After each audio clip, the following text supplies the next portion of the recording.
back again with the Pokey Flips podcast, joined by my usual co-host, Catch 'em All Collectibles, Dan. How we doing, Mr. Tardiness? We're doing good. The wife's car is back and operational.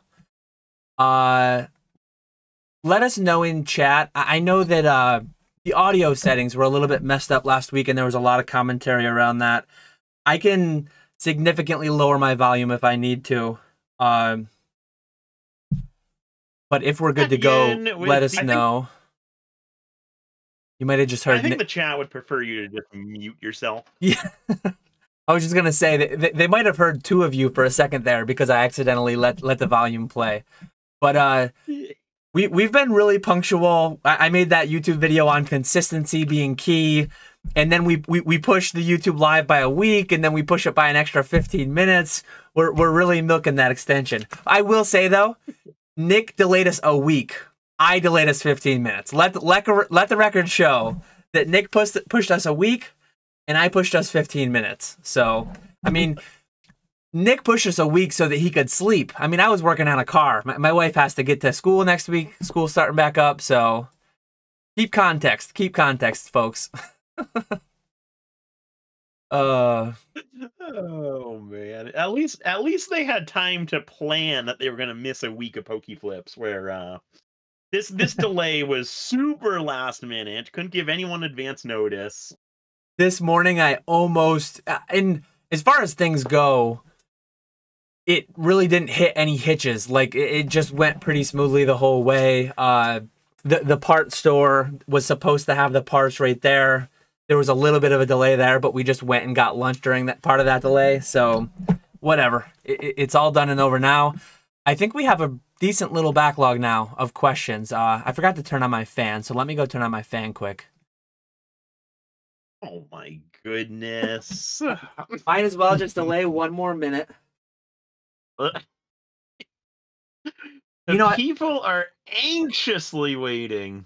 I just wanted to whittle down to the core faithful group. I mean, if they'll wait 15 minutes for us, I think we had 30-something waiting. We know that these are the real ones. Now we're down to the real ones. Should be good to go now. Swami says Team Nick. Okay, so I see you letting people know we were going to be late. Blame Dan. Professor Birch, I see Skya. So Professor Birch says, what's your approaches to selling inventory at Collecticon that you may have listed on your eBay? Do you unlist them from eBay before taking them, or unlist them as they sell at the convention? So I did really poorly. On this in Orlando and in Dallas. I had a ton of just onesie twosie stuff, as I call it, and more I'm trying to make my eBay deep quantity of ultra modern liquid PSA 10 stuff. So as of right now, I have like so much quantity of Nagaba 10s, 001 SVP 10s, Celebration Charizards, like things of that nature. I'm just going to keep half listed on eBay while I'm gone. I'm going to put my store on vacation mode for like a day because I normally ship every day. I'm really only going to miss Friday for shipments. Like, I'm going to be around Thursday to do shipments. I'm going to be around Monday for shipments. So I'm only going to miss one day. So for one day, I'll have my eBay store in that mode where it says like, hey, your order will ship slightly delayed. I'll have an automatic message saying instead of 1 day handling, it'll be 2 day handling. Only for like Thursday and Friday orders. But if I bring anything that's like a onesie twosie thing, I will quantity zero it, because last time I just thought like, as they sell, I'll pull them down. And then I had a couple of buyouts where like 20 sold at once or 10 sold at once, and it's mid-convention and people are coming over to the table. You're not going to log on to eBay and pull stuff down mid-convention as it sells. Like, unless it's like a super slow day, and that would be bad news. But thankfully, my sales were always pretty strong. That's part of the reason that I did that big auction clear out too. Like, when I did that auction clear out, probably 5 items sold that I didn't have anymore. And unfortunately, I just had to refund the people. I might get a neutral, I might get a negative, whatever. But that is not recommended. So that is how I failed at doing it before. For Charlotte, it's all going to be stuff that's either not on eBay to begin with, or it's going to be specifically like quantity zeroed for the duration while I'm there. If I come back with it, I'll quantity one it again. What do you do for that? Yeah, I do the same thing as you. Same situation as you, Orlando. I absolutely screwed myself by not doing that. Figuring I could just update the stuff when I got back home, keep a nice little list of what sold, update my eBay inventory when I got back home. That did not work out very well at all because I didn't even keep track of what I was selling. So then come Dallas, I did that thing where you update the eBay quantity, either lower it by whatever number you're bringing or update it to zero. One thing on that is, if you guys don't know, I would highly recommend it. There's an out of stock feature on eBay where you can sell out of an item and it'll remain live on eBay. That way you can keep your watchers, you can keep your viewers, all of that sales history, all of that stuff. And then you basically just manually go in and end the listing to remove it from your active eBay listings. But if you use that feature, you can update the quantity to zero. The listing will still remain live. You'll keep all your watchers, your views, your sales histories, all that stuff. And then when you get back home from CollectCon, you can just kind of re-update the quantity instead of relisting it. So definitely recommend that. One other thing with the one other like discouragement for updating at Collecticon. First off, like Dan said, it is very, very busy. And then secondly, you do have to be concerned about phone service. I know I was just in Long Beach and Verizon actually had really good phone service. I was lucky. But AT&T, T-Mobile, the phone service was absolutely terrible there, to the point where people weren't able to send me Venmo, Cash App payments. So I would have to. What I did was I created a hotspot with my phone, had them connect to that, and send the payment that way. So that worked for me because I had good phone service. But you might not have good phone service depending on who you have, the location, all of that stuff. You should have charged them $5 for the hotspot usage too, just to generate a little more revenue. Charge them to use the hotspot to pay To me. pay you, yeah. I mean, you may as well, right? Isn't that how banks work? I mean, they charge you to get your own money. They charge you more to get it faster. I feel like that's the play. That's the tried and true method. This is true. This is true. Retrospect says, question for PokeFlips: is it smart to tell people they can easily make 100K when you bought 1,000 Nagabas that are now selling for break even in tens? Thanks. I don't auction, so I buy it now. I'm still selling mine for low 50s, and they're moving out quick. Low 50s for all the non-Umbreons, and then 150 for the Umbreons. I'm making money. I don't know about you guys, but just grade 10s. I mean, I'm grading 95% 10 rate. I think the overall 10 rate is 90% or something like that. I sold a Black Label Eevee for $500. I'm selling pristine 10s. The gem 10s from CGC are not too hot. I forget what they're going for even, but I'm selling pristine 10s from CGC, new label. Turn around quicker, lower cost basis on the grading, and I'm selling them for more than I'm selling PSA 10s. I have a little bit of a spicy video coming out Monday regarding some commentary that I've made before. I know, I think it was on our podcast with Alex, Nostalgianomics. Or maybe it was on a prior live stream with Alex where I called PSA 10s participation trophies. We're seeing some of that. And yeah, my video is regarding that on Monday, so stay tuned for that one. It's a good one. But you bought some Nagabas, right? How are your Nagabas doing? Did they do well on eBay Live?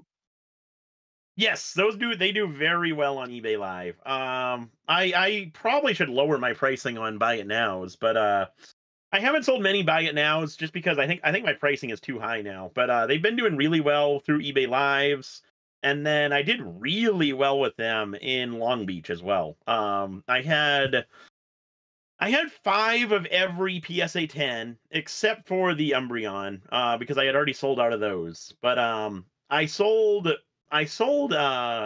all of those within the first like 2 hours of the show on Saturday. So that was really nice, and it was all the different, like it was 5 different people buying all 8 of them. So it wasn't like one person came in and bought them all. It was literally 5 different people buying sets of them. And I actually rarely do I sell non-single graded cards. People seem to be paying a premium, like way too high of a premium for the set. I have 4 more PSA 10 sets I need to re-up. I meant to do it this morning, but I forgot. I forget what my last 3 or 4 sets sold as, but I'm selling PSA 10 sets for slightly more. I'm putting a higher promo rate on it. I'm selling the 10 sets for more than buying all the 10s individually from my own store. I think I'm out of Umbreons right now, so maybe my Umbreons were slightly underpriced, but one of those weird things where it's just like, people, oh, Nagaba 10s, I don't want to go do 9 purchases all at once. I'll do it all in one fell swoop.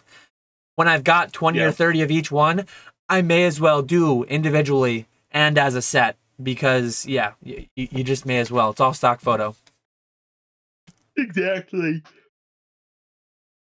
And then when you factor in, like, I have at least 30 sets out at Beckett. I have no idea where they are in the black hole. I'm not a pizza tracker, but I did send some at like 25 a pop, and one of my Eevees had a black label, and that sold for $500.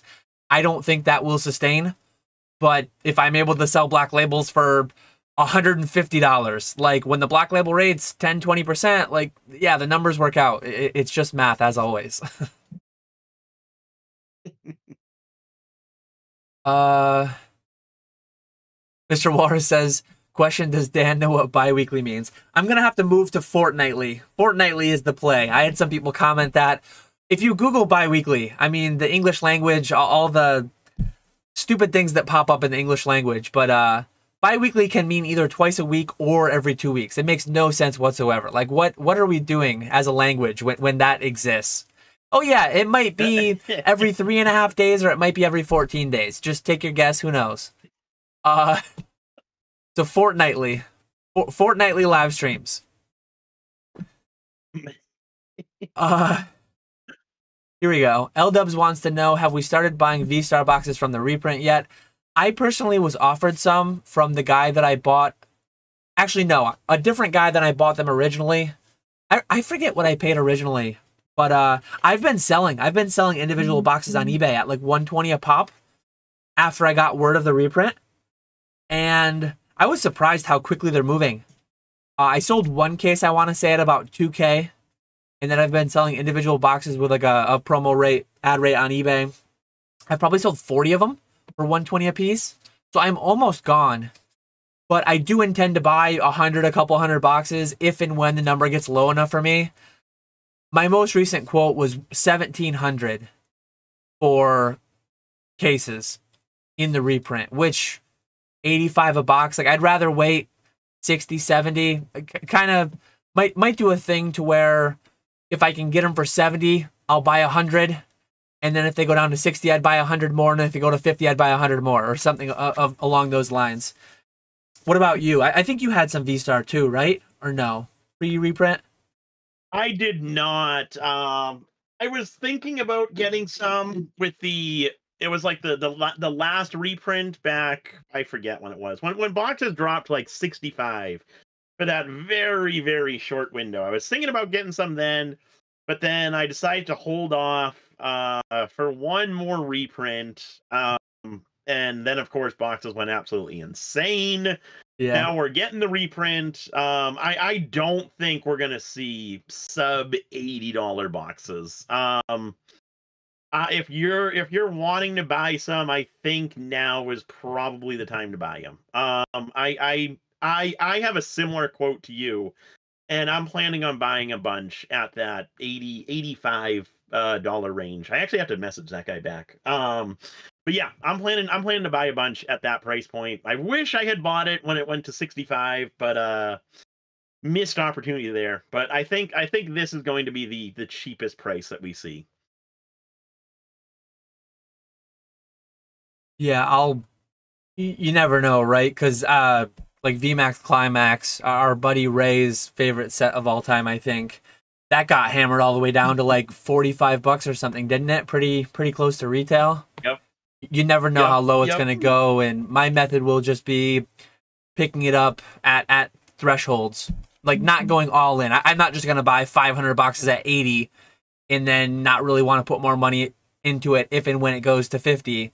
I'll just do like 100 at 80, 100 at 70, 100, like ladder it down basically. Just go deeper on it as it gets cheaper. Yep. Mr. Walrus says, question, why do we ask for a lawn stream and Dan retaliates by being live less? So starting next week, I'm actually going to be, Nick and I were talking last night while we recorded the premiere. PokeFlips is 100% continuing on its roughly fortnightly schedule. But when we're going to do it exactly is a little bit up in the air because we may as well announce it now, right, Nick? We're not going to do it 2 weeks from today. We're not going to do it Thursday because Nick and I are both leaving on Thursday for Charlotte. So in 2 weeks, less a day, not quite fortnightly, September 13th. I don't know the exact time yet. Probably 9 p.m., 8:30 or 9 p.m. Eastern. But yeah, we're going to have Java Akuma on. So really looking forward to get him on. We're going to do like a pre-Charlotte Collecticon hype stream with Java. So that's going to be a lot of fun. And then to get back onto our normal week, our normal shift of the fortnightly schedule, we're going to immediately turn around and follow up the next week. We're going to do a post-Charlotte Collecticon recap. We might just do it with us. We might do it with a guest. I don't really know, but we'll sort that out when it comes to it. But yeah, likely the next 2 dates are the 13th with Java, and then we'll probably be back to Thursday, the 21st. But that said, it won't be at 1 p.m. likely. I am not going to have a babysitter. It will be the school year. So that's where we're going to have to kind of figure out like our scheduling. So it's not going away for sure. As long as Nick agrees with me on that. It'll just be more like week by week, fortnight by fortnight. It'll be more like, hey, it's going to be this day, this time. So yeah, anything to add on that? No, I think you covered that. I think you covered that one. Okay. I love the stop signs because the stop signs really make it stand out. L-Dubs is a master of using the stop sign. Today when I woke up, my fridge freezer was no longer cold. That is like the worst. I've ran into that a time or two. A tripped GFI or a trip breaker or something. We had 2 power outages in the past few months, and they both lasted like 3 to 6 hours. Kind of that range where like you start worrying a little bit about your fridge and what's in it. The deep freeze, the chest freezer, those can go a long time, especially when they're really full. The more full they are, the more like thermal mass you have on your side. But anyways, I actually have like I have like Bluetooth, Wi-Fi, whatever they are, alarms in my freezer, so that I can if and when anything ever happened, if and when a motor ever failed, the compressor ever failed, I would be notified with some amount of chance of saving things. Because you fill up a chest freezer, you're talking a couple grand in meats potentially, depending on what you got in there.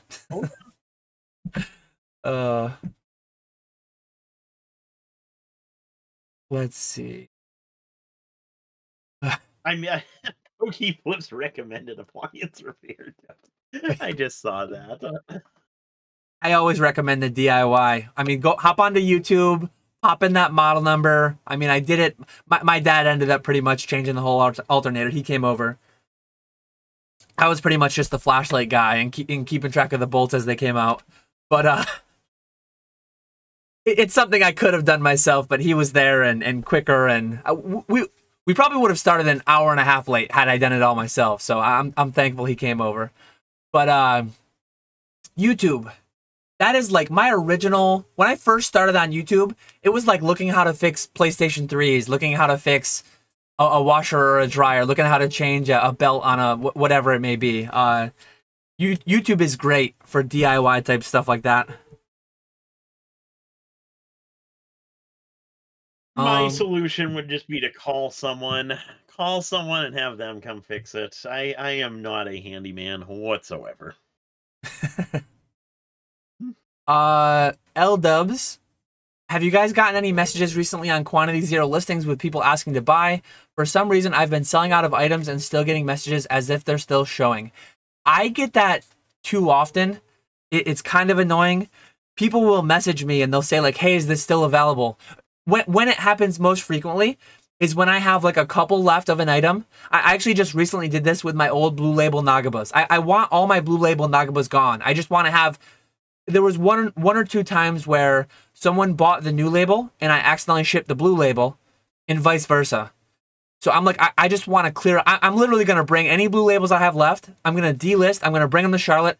I'm gonna blow them out. I just want them gone. But yeah, like I'll send an offer. I sent like a 20% offer. I was selling a couple Blue Label Pristine 10s for like $40. Retro's gonna hop in about how I lost money on them. But somebody bought it. The offer went to like 10 people. There was only 1 or 2 left. They got bought. And then 5 people messaged me. "Hey, is this still available? Hey, is this still available?" And I'm like, if it's there, it's there. If it's not, it's not. Because a lot of times I'm answering messages mobile. I'm not even near my computer. I'm not going to go into the list. It's like, if you can't buy it, if it says quantity 0, if it says sold out, it's not there. Like, I don't know why people send that message so frequently.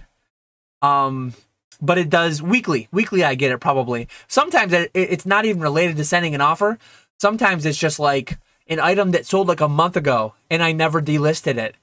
And I try to periodically, every couple of weeks, I try to clear out all my 0 quantities.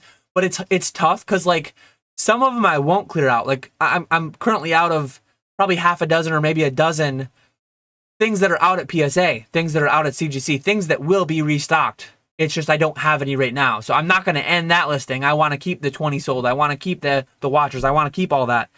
But it is kind of, that is the one con of having out of stock, is that you will get these.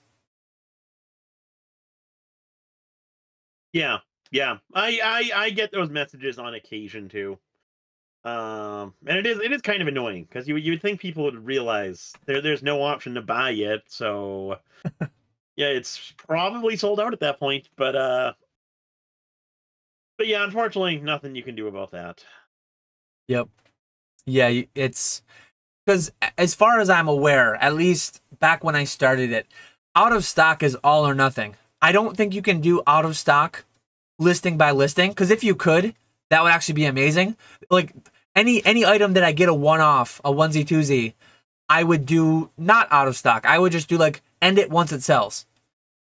All the listings, all the replenishables that I have, all the celebrations, Charizards, all the promos, all this and that, I would have those be out of stock. But I think you need to do your whole store or none of your store. Kind of annoying how that is. Yeah, you do have to do it all or nothing. Hermitman1 says, "Do you see the tabbed, air quotes, more secure box reprint will hold a better premium long term compared to the old box that isn't tamper proof?" I think those new Japanese tabbed boxes, I think you can still wiggle packs around them, can't you? Like, what kind of a joke is it? I recently listened to a Rudy video where he talked about the issues Lorcana has. I guess Lorcana boxes, you can pull packs out and sell them as sealed boxes, like skimming a couple of packs off of boxes, and people are actually doing that. Super. Lorcana boxes are awful. It's mind-blowing. They don't have the plastic wrap around it. It's just the pull tab on the bottom. And like Japanese 151 boxes at least have those like tabs that fold in to kind of prevent packs from being taken out. But the Lorcana boxes, it's just this little tiny piece of cardboard, and you can very easily take packs out of those boxes. Shout out MetaZoo. I mean, I know the meme will come. Who would want to counterfeit them? 10 years from now, though, if MetaZoo's still a thing, if these boxes have value, counterfeiting would be a lot more difficult task. Preempting the meme, no one's going to want to counterfeit that, blah, blah, blah. Kickstarter boxes are thousands of dollars still, and it would be a lot harder to counterfeit because it is a unique shrink wrap for every set, and it has tamper seals on the front lip and then on the bottom as well. That would literally cost cents, fractions of a cent probably. And why Pokemon? Why and maybe whatchamacallit, I forget the company that makes puzzles that also makes Lorcana. I mean they've stated, yeah, Ravensburger. They've stated that they don't want it to be like a super expensive, super collectible, stonky type thing. And maybe that's why they're not doing those things. But the market being the market, it's just gonna, like, years from now, that's gonna actually be a big issue. And I don't know what there is to be done about it, because at this point it's like already too late, right? I mean, they've come out with their first wave and they have all these issues, and it's just unfortunate that these companies can't spend a little bit of time and energy and money. And like, they just raised the MSRP, raise it an extra $1, make us pay for it. Raise it an extra $2, $5, like whatever. Raise it to where it needs to be, to have a couple stickers and to have a unique wrap on each box. It's not that, and then the weighing and the searching, and 25 years, 30 years later, Pokemon is still doing all this crap. And it's like, what is going on? Why do they not? How is this not resolved? The consumer doesn't demand it, though. I mean, we're same reason we're getting terrible quality control, right? I mean, the quality control of the recent English sets, the quality control of Japanese. Why would they spend more time and energy and money when we're buying more than they can print anyways? Like, that's really what it comes down to ultimately. Why spend an extra cent when you can't keep? And it's not just spending an extra cent. It's the additional R&D. It's the additional delay. It's like getting that transitioned over to the production floor, whatever. But it is what it is, I guess. Yeah. With the V-Star Universe boxes having that pull tab, I honestly think it could go either way. And I think it's all like, it's going to depend on, if you want those pull tab boxes to hold a premium, you have to be hyping that the pull rates are better with those boxes than they are the regular boxes. Because that's always what happens. People get this idea, like Evolving Skies is the perfect example. People pay a premium for the first print version boxes and cases of Evolving Skies, because somehow along the way someone said that the first print boxes have better hit rates. And so now cases of first print boxes have a slight premium over cases of second, third, fourth, fifth, whatever. So I think that's what we got to do. We got to hype up that the pull rates are so much better with these new boxes than the old boxes. I think that's the only way it's going to get a premium. Yeah, I mean, I forget where I heard it, but I heard there's at least twice as many hits in those new boxes. So you didn't hear it on Pokeflips, but I heard it somewhere. So yeah, maybe that's a thing. Maybe that just gets talked about everywhere. I don't know. Every pack is a god pack with the new boxes. Yeah, I forget the source, but I'm pretty sure I heard that. So yeah. What's the worst? Like, what's the worst is when you can tell they're trying to do something. Like, when they make a change, so like the whole code card thing. Back Fates Collide, Breakpoint Breakthrough, somewhere in there in XY, they made the change with code cards. So they knew that it was an issue, but then it's like, that still doesn't even fix it. MetaZoo actually had that with Tops. So MetaZoo, the first wave of Tops was weighable for the first sighting cards, and then they put an insert in, but they put an insert in. I forget exactly how they did it. Like, they did something in the second Tops run to try to solve it. And this is Tops. This is a company that's made cards for decades. I mean, Tops goes like 100 years maybe. Tops has made cards forever, long time.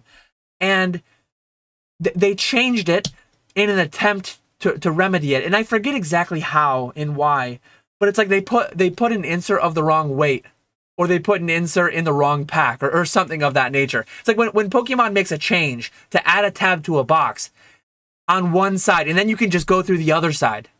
And it's like, how do you spend the energy and the time and effort to make a change, and then you don't go far enough with the change, when it's like, literally a couple stickers can do it, or it's just crazy. What some of these companies do is just crazy. It does not make any sense. Does not make any sense whatsoever. Retro's always a wise guy in the chat. He says, wonder why you want them gone. Aren't they selling so well? I'm talking about wanting my Blue Label ones gone. I want the Blue Label ones gone. That Blue Label, that's yucky vintage. I want the ultra modern label. Like, I want the bigger numbers, bigger money. I don't want blue labels. Like, what are we talking about here? These are not comic books. I want my black and gold labels. Come on. But really, having it is what I have for now, temporary, until all my blue ones are gone. I just put new. I put new at the end of my title.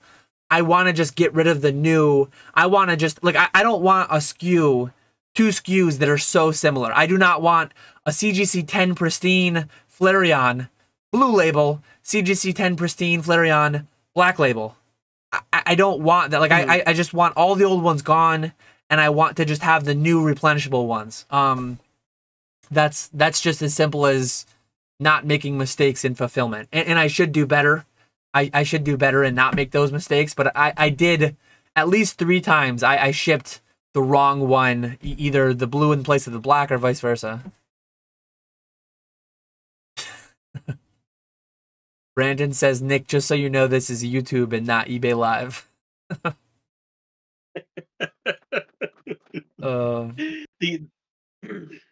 Nick's probably running an eBay Live. I know that is because I haven't made any sales yet. He's probably running an eBay Live on the side right now. Yeah. Just using like a text to speech or something to talk into that.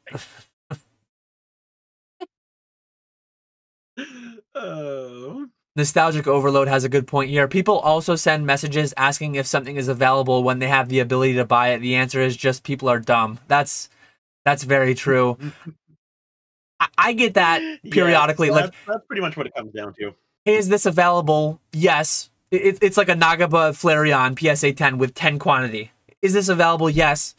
And then you never hear back. It's like, what is happening here? Another thing I hate. We were talking about this the other night on the eBay Live. When people send you a message, like if you have an item, $100 or best offer, and instead of just sending you an offer, people send you a message saying, "Hey, what's your best price on this?" or whatever. I can't stand that because I don't know if this is true or not, but I personally think it is. When someone sends you an offer on an item, I think eBay sees that as engagement and promotes that item. It helps promote that item a little bit more. Whereas if someone just sends you a message on that item, I don't think it counts as any type of engagement on the listing. Plus, I also have to actually like click on the listing, see what I have it priced at, and then let the person know, okay, I'll take whatever. See, I don't have best offer on 95% of my listings because I get best offers all the time anyways. If someone has, I was actually just recently listening to shout out Dan Norton and Dave Person. They've got their Coffee Talks podcast. I was a couple behind and I just caught up. I think it was Dave talking about just tips for eBay and all this and that. And if I have an item listed for 200 and you message me and say, hey, the low list is actually 180 and the last 2 auctions went for 150 and 160, will you take 170? If they send me all that in a message, I will reply with 170. Like, I will just, okay, let's do it. Not on every card, but like not guaranteed.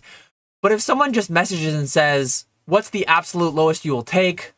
You're priced high, what will you take? What's your real price? Like, do it all in one message. If you have a message to convey, do it all at once. I don't want to talk to you for like we're not buddies. We're not friends. We're not texting back and forth. We don't need to make this into a 10 message thing. If you just come up front with, I'm offering you X number because Y. I take those all the time. But when you just say, what's the absolute lowest you'll take? I'll just say firm price. I'll say no best offer for a reason. I'll say, like, what's the highest you'll pay? You'll just get like a random, I have like 10, maybe 8 professional, 2 non-professional stock replies that I use, depending on my mood and the time of day and if I've had an adult beverage or not. It's just so, I know you made a rant video about it. Rusty made like the 12 Days of Christmas video about it that was really good. Just about like all the like what are these people doing? If you want to effectively negotiate on eBay, it's like just get it all out there. Put it all out in the first message, and your odds will go up. For sure.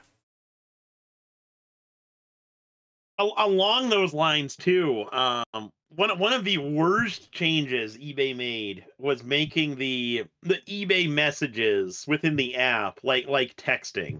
Yeah. Because I never use the eBay app, and so when people who use the eBay app send me messages, the first message will be like, "Hello, I'm interested in this item," as the second message.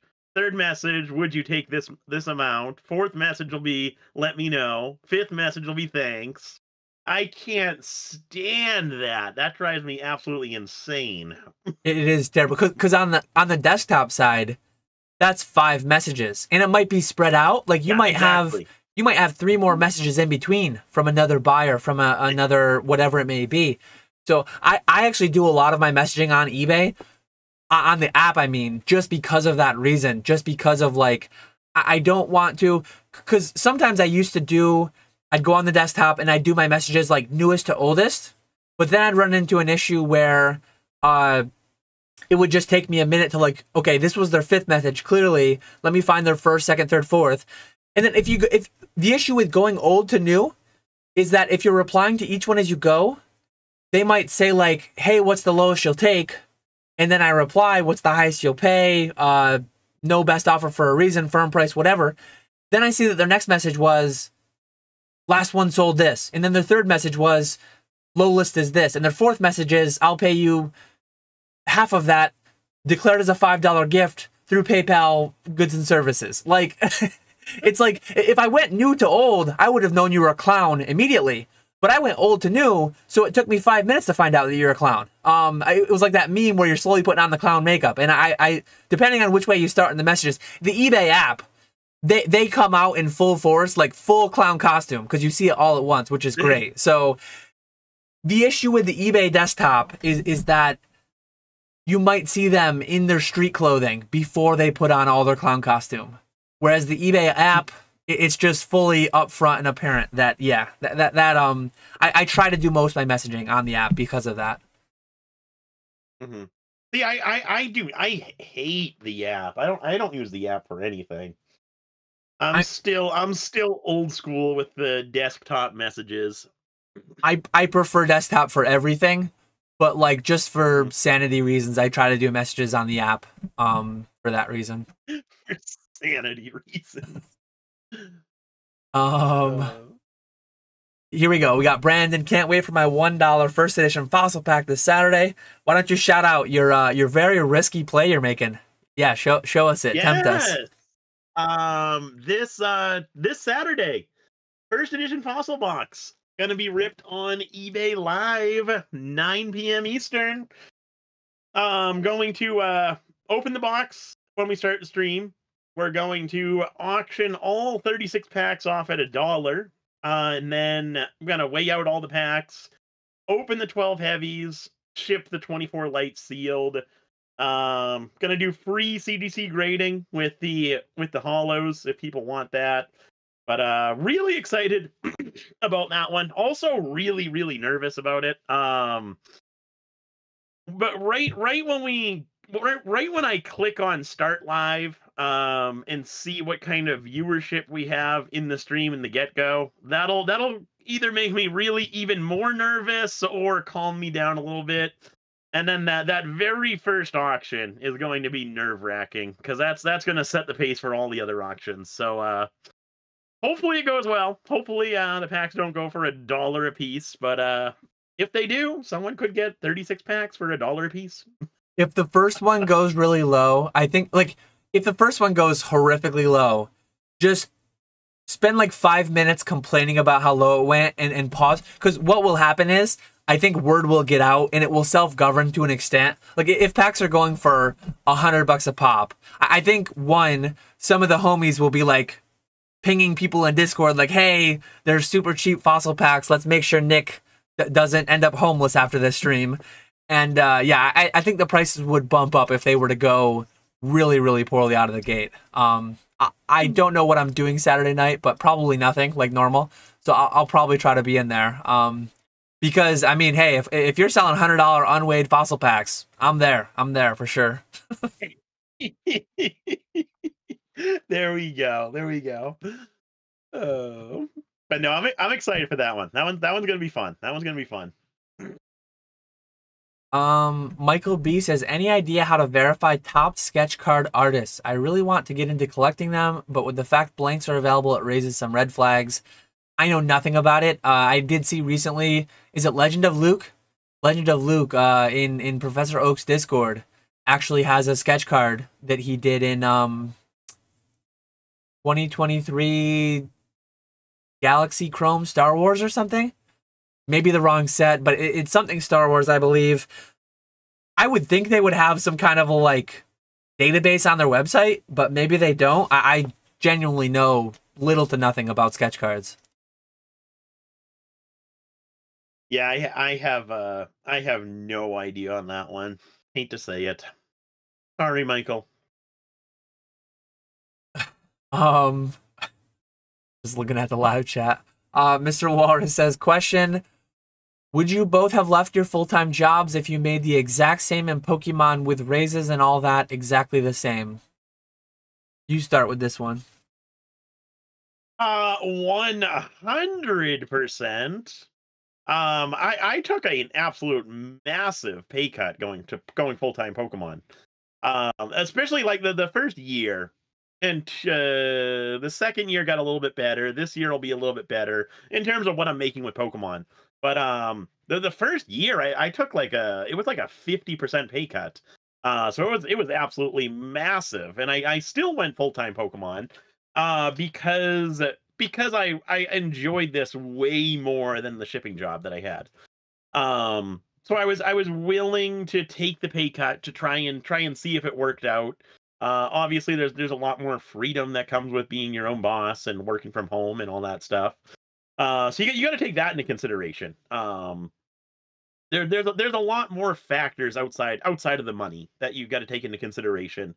How much you enjoy your real job compared to doing Pokemon or reselling or whatever you might be doing. How much you enjoy being your own boss, being able to set your own schedule, all of that stuff. But yes, if I could make the exact same amount of money out as my full-time job in Pokemon, the decision would have came a lot sooner than it actually did. That's an easy answer when you quit to make less money, so obviously you would quit to make the same money, right? I mean, I've mentioned this before, but when I quit because I was making more on the side doing Pokemon, and plus I had like just years of capital gains to unleash, to unlock. That was very labor intensive to get through, and I'm still not fully through. But when I quit in crazy over 2 years ago now, two years ago in 2021, I quit. I knew that short term I was making more, but honestly, when I quit 3 to 5 years out, especially 10 years out, almost certainly in 2031, if I'm still doing this full time, I will be making less than I would have been making as a chemical engineer, climbing the ladder, blah, blah, blah. So yeah, I quit intending and knowing that I would someday make less, but it's more the freedom, it's more the flexibility, time with family and all that. So absolutely. Thankfully, I'm making a lot more. I'm making a lot more than chemical engineering only, but I'm making less than chemical engineering plus Pokemon. If I was like a bachelor, if I had no wife, no kids, I would probably be working 40 to 50 hours a week as an engineer, and I would be working 50 to 60 hours a week on this. I would probably be working 100-hour weeks, grinding it like crazy to just get to FI. I would be chasing the same things, but I would just have a lot more time to go at it. So yeah, both of us would have been happy to leave. Let's see.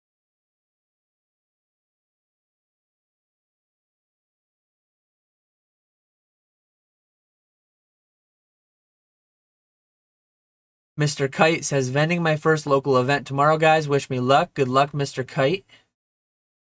Hope you have a good day of Good sales. luck. Hope you enjoy it. Local events are a lot of fun. The Collecticons are a great time, but local events are also a really good time. Because you don't have to worry about travel and hotels and flights and all that stuff. It's just a kind of a 1 day, 1 weekend thing. Those are really nice. So definitely have fun with that. Hermit Man 1 trying to get some beans to spill. Dan, what are some of the cool new Japanese promos you have your eyes on? I'm honestly I'm not looking for new plays as of right now. Starting next week, the end of next week, I have no idea what my work week is going to look like. I mean, I have a vague idea, I guess, but my work hours are going to be severely limited for all of next school year. So I'm gonna try to do the old tried and true. I mean, I've got a stack of about 50 or 60 Celebration Charizards next to me here. I'm gonna try to just do the tried and true, do the ones I've already got listings for, keep all those replenished, and somehow I'm gonna try to continue to pick away at my backlog through the school year. I'm gonna try to not buy a ton more. I'm really leaning out what I'm buying in MetaZoo. I'm only buying main sets. I'm not buying any of the ancillary products anymore whatsoever. Just the main sets. And for Pokemon, like today is the last day. Anything that landed at Troll and Toad Evo today is good to go. I've not shipped anything there in about a week and a half, but I can no longer send anything new to Troll and Toad Evo. So when 151 comes out, that's all coming to me for the first time in 2-3 years. I'm getting all of my allocations from both distributors. I'm getting in person, which is not an exciting thing. I'm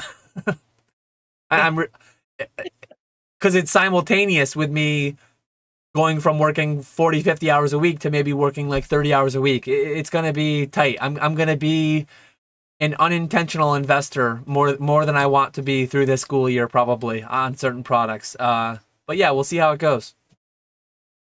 Any Japanese? Do you think you'll be able to get any work done during the day, or is it more so just at night? I'll definitely be able to. You can do some work during the day. I'll be able to do some for sure. I'm gonna try to plan out some kind of a repeatable schedule. I think a little bit of consistency will be good for my daughter because it'll be her last school year off before next year she'll start pre-K full time. So I'll try to give her like certain times to just zone out on TV, and then I can get a little work done on my laptop, and I'll try to have her doing something active, doing I don't know. I will not be nearly as good probably developmentally for my daughter as my sister watching her would have been, which I've had that conversation with my wife. Like my sister's so good with like getting them to do crafts, and I mean I can read books to them, but I'm not gonna be doing like artsy craftsy type stuff. I don't know. I'll find a way to keep her entertained, but I'll probably get a couple hours throughout the day where I can work. She naps occasionally, so if I get naps, I can get more done. But yeah, we'll see. We'll see how it goes. Oh, don't lie. You'll be taking a nap right beside her. Yeah, probably because then I'll be up till 2 a.m. getting work done. But I see Java or not Java. I see Josh the Green Shiz gifted 10 memberships. Appreciate you, Josh. Thank you, Josh. That was very nice. Very kind of you. Get some more of those emotes out in the chat. Any Japanese promos you're looking at? You want to spill the beans on any of your plays before they fully manifest? No, not right now. The Yokohama Pikachu's that was a bust. I think I did decently well on those. I did not do nearly as well as I thought I would do. There was a ton of supply of those things at the Pokemon Worlds in Japan, and that really ruined it. Market's going to get absolutely flooded with those things. Luckily, I sent mine off at the $40 tier, and I got them back before Collecticon. I was able to sell one at Collecticon, and then I've been just auctioning the other ones that I have. I only have 5, so that's not too bad. I didn't go super heavy into it. But that was a wild play. I did not think there was going to be as many of those as there actually were. So that one didn't work out so well. I am keeping my eye on the Arcanine and Pikachu, like the Detective Pikachu with Arcanine, that promo. I saw. I think that one will do well. But aside from that, nothing really. I didn't touch the Yokohama Pikachu. I saw it, but I saw some people get wrecked as far as like buying through various Japanese websites who shall not be named. And shout out Pokemon, the great company they are, really caring about the packaging. And you could just take the promo out of a sealed box. You could take the promo out without it looking as if it had been tampered with. So I know some people, I don't know if he wants to be named, he might be listening. I know some people who got destroyed. They bought like 10 boxes and only 3 of them had promos in them or something like that. Yeah, through websites that do not have eBay buyer protection. So yeah, some people got wrecked. I didn't touch the play. I'm sure a lot of people, like most quick plays at the front, the first several were probably like way too profitable. I don't know why people still pay so much money right out of the gate. And then, but a lot of these plays, like they stay profitable longer than you think they would or should. Like it's kind of crazy. I know James talked about a couple times buying stamp promo boxes like way late. I mean, I'm doing 001 SVPs way too late. There's still, I'm not going to name them all, but there's still tons of cards that are like a year old, 2 years old that still have just like a crazy margin. When the 10 rate is so high and you can make 20, 30 bucks net on each 10 all day, every day, for like, what's the whole, I mean, I have the video where I work it through how many minutes, how many cards you can do per hour, blah, blah, blah. The hourly rates you can achieve are astounding on some of these plays. And there's risk, and maybe that won't last forever. But a lot of these last a lot longer than I expect.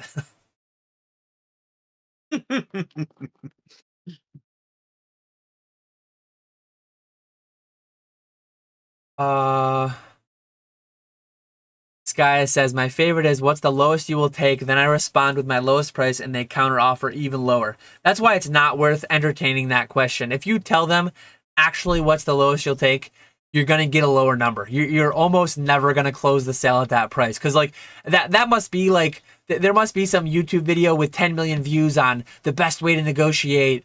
And you just like ask them what's the lowest they'll take and then offer them less. Honestly, sometimes I will. Like if I have a card listed for 100 that I just absolutely want gone, and I would, there are times where I'd literally take 50 bucks for a card that's listed for 100. I have nothing into it. It's just a niche one-off. I don't care.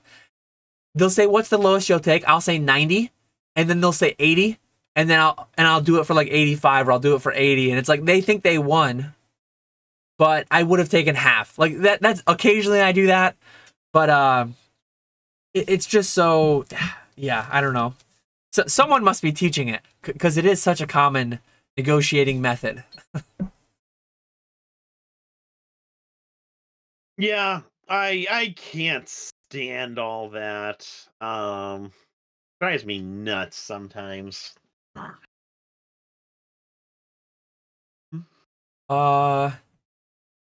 L-Dub says, have either of you guys researched grading cards outside of your wheelhouse TCGs? I recently graded a Yu-Gi-Oh card and sold it for 20 times cost. Other TCGs seem to have no grading competition. The issue with that is the competition is lower, but so is the liquidity. I've tried it a couple times. I have had moderate success. A lot of one-off cards I graded from that big collection, but I do have some like one-piece Chinese New Year promos in my store. I bought a couple hundred of those. Like, it is attractive. If I can buy a few hundred of a card for a few bucks a pop, like say, I think I bought 200 of those for $6 a piece. So I think I was in 1,200 bucks for 200 of those. And I'm selling my Mrs. Raw for like break even through eBay standard envelope. And then my hits, I'm selling PSA 10s for like 40 or like 50 maybe. So I'm netting like 20, 25. And then I sold a couple black labels for like 200 a pop. So overall, like the numbers are going to make sense, but there will be some times where you just buy 100 of a promo and you think it's going to pan out, and then there's just like no market depth there. There's no liquidity. And like one thing I keep coming back to, when there's so many known Pokemon plays that I'm not touching, that I'm not chasing because I don't have the time, why try with Yu-Gi-Oh? Why try with Dragon Ball Z? Whatever it may be. It's like, I should just, and I say this, but I still will take a stab here and there probably, but I should just stay in my lane more. Because like when you can make hundreds of dollars an hour in Pokemon, like there are so many cards right now that I should just have 20 quantity of each in CGC 10 Pristine and CGC 10 Gem Mint. Why don't I? I don't have the time. And they're just printing money.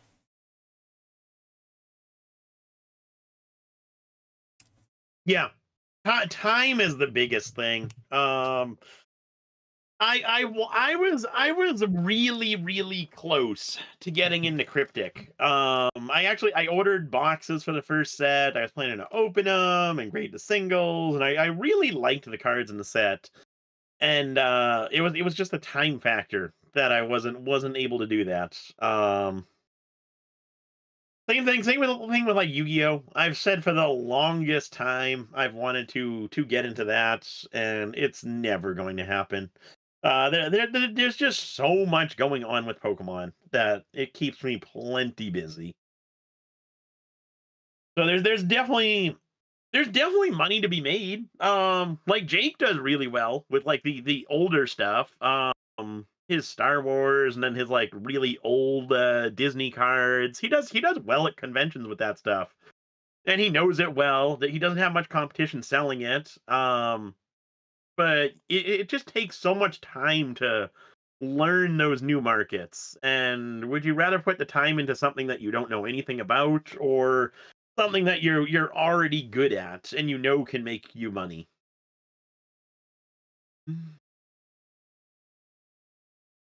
Um,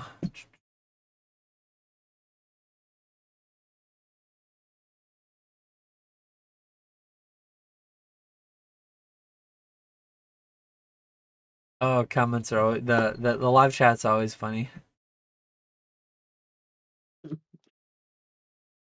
Okay, here we go. Actual question.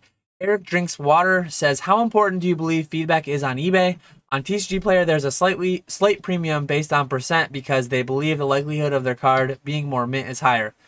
I think feedback is overrated. I can't remember the last time, and people might say I'm saying this because I'm biased because I've always had at least one negative.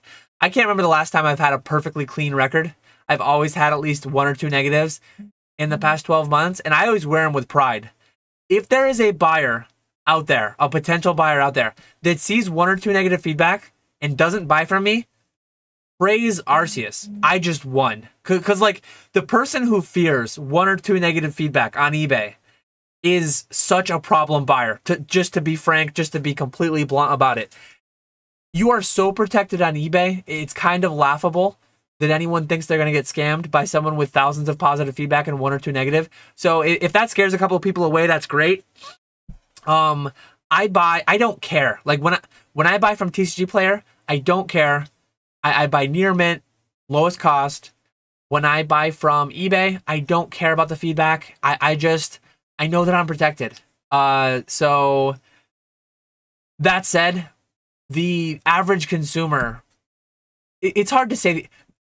A large portion of consumers, I won't say the average consumer, I won't say most consumers, but a large portion of consumers are just so afraid of being scammed and being ripped off, whether they watch videos about scammers being out there. I know Alex actually recently made a video about how there's too much negativity around, like the small percent of people that scam and do bad things get blown up. It's kind of like plane crashes. Plane crashes almost never happen. Statistically speaking, you're so much less likely to die in a plane than you are in a car. But every time a plane crashes, it's worldwide news. So it's like, it's blown up. People take it out of proportion, think it's like way more prevalent than it is. So yeah, I'm aware that I'm not the average consumer, and it might be more of a detriment than I realize it is. But I think disproportionately, you will be losing bad buyers. That's a succinct way to wrap it up.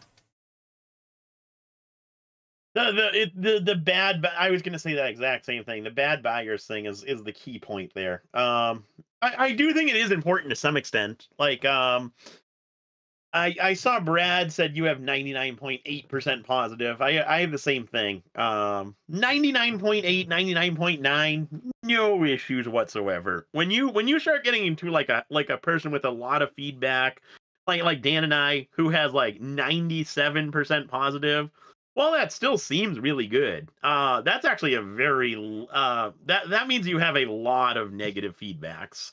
Or if you see someone like a 80-90% positive with a smaller account, that's still a lot of negatives. So that's when I would kind of start to worry, and be a little bit hesitant to purchase. But the nice thing with eBay is that you do have the buyer protection, and even if something does happen, you're 100% going to get your money back one way or the other.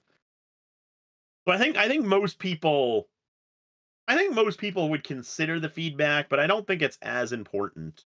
Um, Especially if it is like a score like Dan and I 99.8. I don't think anyone would hesitate to purchase. I do know I recently got some, it was either negatives or neutrals. I forget what it was. And they were for resealing packs because the person didn't get any hits. And this was right around the time the PokeRev video had come out about him purchasing packs, and so many of them were resealed. So I think that had something to do with it as well. But then after that negative feedback, for the next couple of weeks, I would occasionally get messages from people who bought those packs off of me, didn't get any hits, and would message me, "Hey, where'd you get these packs from? I think they're resealed. I bought 2 packs. I didn't get a single hit. What's going on here?" And it was Two just such packs. a pain in the butt. I couldn't stand it. I finally ended all those listings, or I made them eBay Live exclusive. So now nobody can purchase those packs, except through the eBay Live, which has solved all those issues. But it's so annoying. People are absolutely ridiculous. We talked about this before too, but like the sample packs, I bought a ton of say like late Sun and Moon, early Sword and Shield sample packs. And every once in a while, I'll get a message from someone who buys like 5 of them, and sends me a message saying, "Hey, these look resealed," and they do look resealed. I will admit, uh, these look resealed. What's going on with these? And I message them back, "Hey, that's just how they look. There is 0 point in resealing these packs. They will never contain any type of hit card. Sample packs just contain commons and uncommons. So there's no point in resealing these. And these people are like adamant that I'm out to get them and resealing stuff, and Shout out it's to so Pokemon Quality annoying sometimes. Control. Yeah. So many people go through life needing boogeymen. Like they just always want to victimize themselves. Everyone everywhere is out to get them. They are the main character. The world, the universe revolves around them. And they're again, everyone's the hero in their own story. All these little cliche sayings. I know so many people like that in real life. Who's living in that White House? Who's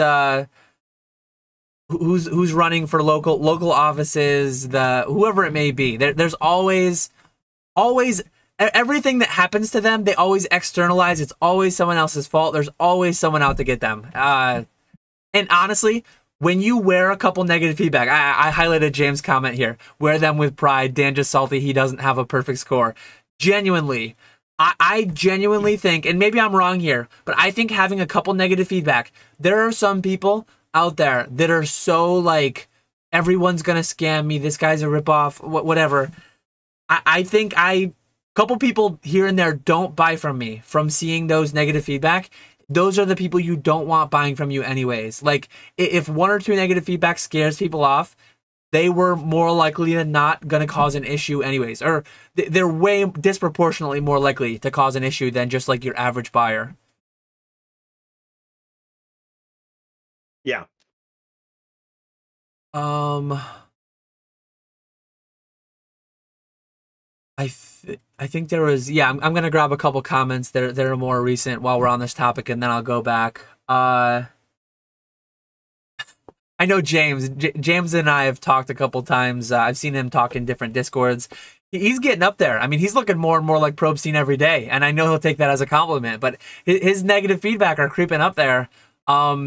He's wearing them. He's on his way up, leveling up to Probstein level. So you love to see it.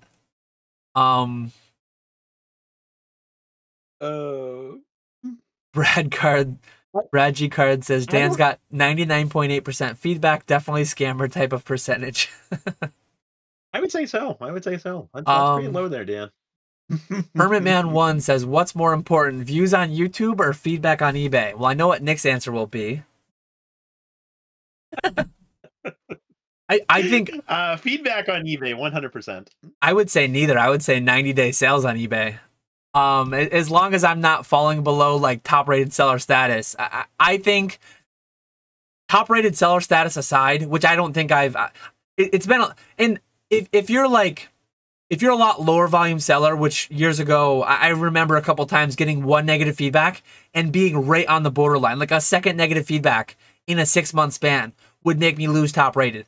So if you're in that range, I understand that you sweat negatives a lot more, but I've never been close to losing top rated. The only time I'd start to care about feedback is if and when I was at risk of losing top rated. That's so feedback to me only matters to that extent. I mean, obviously I want to give everyone a positive experience, but generally speaking, the people that leave negative, they're often the type of people that can't be pleased. Like, absolutely, I make errors sometimes. I mentioned earlier about swapping the blue label for the black label, whatever CGC. Every one of those instances, I took it back for a full refund, and then almost every time I had the other one in stock still. I'm like, hey, you can send that one back, and I'll give you the right one for $20 less or for $15 less. So it costs them a few minutes of their time having to print out the label, go back, put it in their mailbox, whatever. But I always go above and beyond to make it right. I'm a human. I do make mistakes, semi-robotic at times, but I am actually human. So I wish I was a robot. I wish I didn't make any mistakes. But yeah, I always, as long as they reach out, I try to go above and beyond and rectify them. We got PK in the chat. I heard PK is gonna have some special resealed packs that he's selling at Charlotte. I like it. It's a very, especially having had Nat Turner on. I wonder if any of PK's reseals would pass PSA authentication. I worry that a lot of them probably would. We've seen historically that a couple graded packs have been cracked, only to be found to have been resealed. But it's not a good thing to do. You'd probably get banned. You'd get the middleman you sent through in trouble. However it worked, it's just a bad idea all around. But yeah, I'm interested to see what PK pops in those, and literally selling resealed packs for fun as PK resealed packs with, I'm sure there's going to be like Jose Canseco cards. There's going to be like all different kinds of wacky stuff in there probably. I'll be curious to see what they look like in person. I'm curious to see what they look like. I'll be excited for that. We got Rusty in here saying he was just talking earlier how someone was out to get him. So Rusty's got some boogeymen after him too. Let me go back to where we were because I jumped down just for some relevant comments. Oh yeah, I didn't catch this one earlier. What's the bid interval on eBay Live? Can you go from $1? Because like those packs should end around 300, hopefully for you. People can't go dollar by dollar, can they? So the seller can set whatever bid increment they want. Normally I do $1 bid increments. I see. For the packs, I think I'll do $5 bid increments. I don't know. It's kind of wild how quickly the bids go up. Like for fun every night, the last auction of the night, I'll do a penny auction. So it'll be a 30-second auction, sudden death.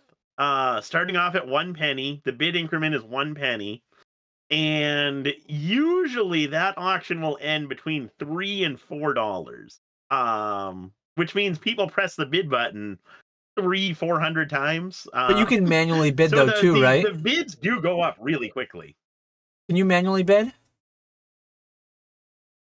What do you mean? No, to bid, you're pressing the bid button. You can't enter a bid amount. I can't just, like, if I'm in there Saturday night, I can't just bid like 200. No. Wow, that feels like an oversight of some. One issue that Whatnot used to have, and I actually ran into it a couple times. There were times where I was pressing the bid button, and in the second that it took me to click, someone jumped the bid from 50 to 250. So my bid, instead of being for 55, was for 255. That was an issue, and I don't know if Whatnot ever resolved it. But so on Whatnot, I always I got to where I only manually bid because I was always worried that someone would bid like $500 and I'd bid 501 or 505 or whatever. But if eBay only allows you to go one by one and you have to bid through everything, that's crazy. I feel like that's... Have you given them feedback on that? I feel like I'd push for there being some kind of a custom bid too. Yeah, that was one of the things I mentioned is being able to do a custom bid. The only thing you need to be cautious about is the exact thing I said. Like, you'll get a lot more buyers trying to cancel, trying to say, oh, I was trying to bid $9, someone custom bid 200, and now I bid 205 or whatever. Like, I don't know what the solution to that is. Maybe just a second confirmation screen. Whatever you do, people are going to screw up, absolutely. So, but yeah, that's crazy. $5 increments would, yeah, I mean, 5 times as fast, but I might even, I don't know, 10 maybe even. But then people will be annoyed because it's like, oh, well, I want to win it for 282 instead of having to go 290 or whatever it may be. Like, I don't know. Yeah. I think $5 would be good. That's still low enough where there'll be a lot of bids coming in, but high enough where it won't take forever to get up to a couple $100s. Yeah, one would be nuts. Hermitman1 says, do you guys take into account medical benefits and such when evaluating your decision to pokey full time? Absolutely. Thankfully, I've got a sugar mama who's got me set on covering our baseline bills and health insurance and all that. So what about you, Nick? I'm sure that factored in, right? Yes, unfortunately. Massachusetts requires you to have health insurance. Otherwise you get penalized when you do your state tax return. So I had to get health insurance, which was I think it's probably a good idea. I don't think I would have gotten it if it was required, but that's definitely a consideration because it is very expensive. I have a very basic plan, which doesn't cover much at all, and I pay it's like $250 a month.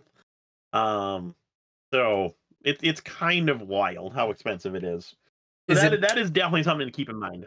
Is it more like a catastrophic plan, probably with a deductible of like several $1,000s? So all the small stuff you pay, but then if a big thing happened, yep.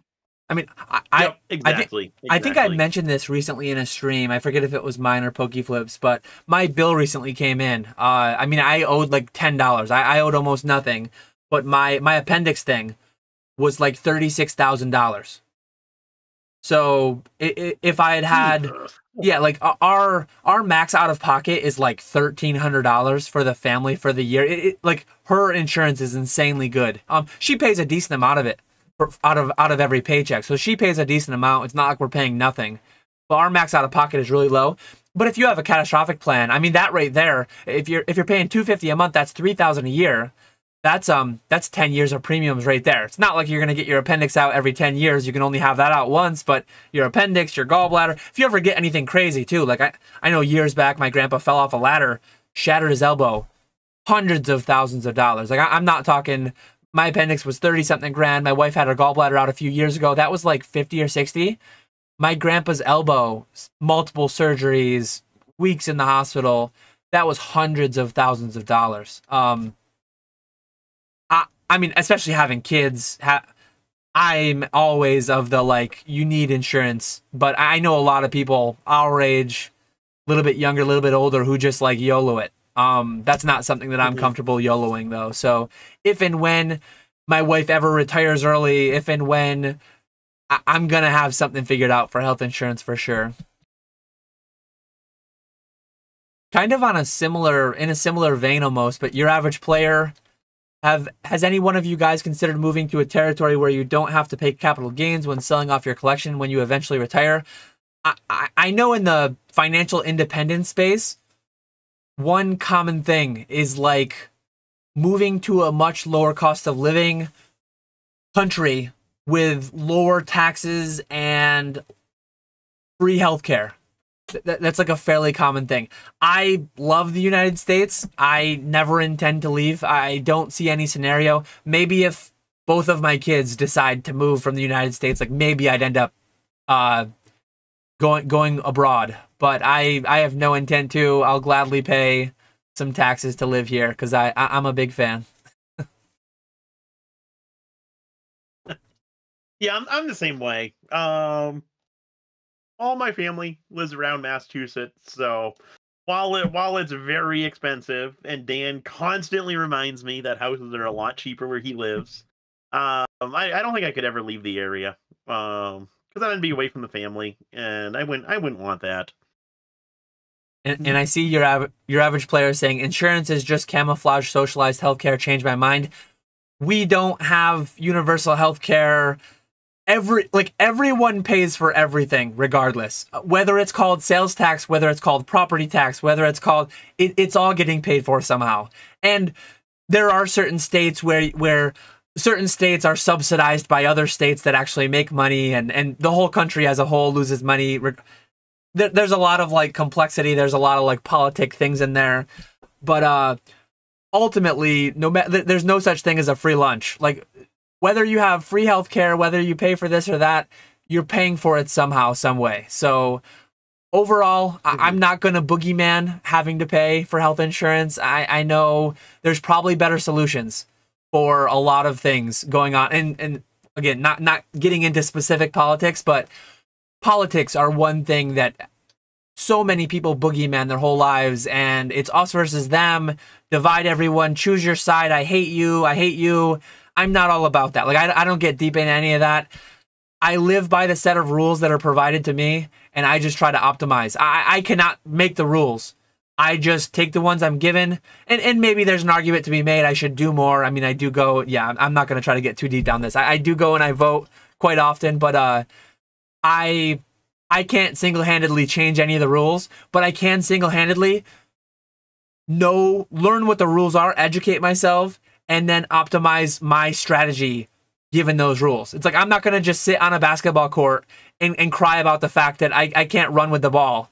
I'm told that I have to dribble the ball, so I'm going to dribble the ball. Like, that's just the rule of the game. I'm going to play by it. And yeah, I mean, you can move countries, you can move states, you can do whatever, but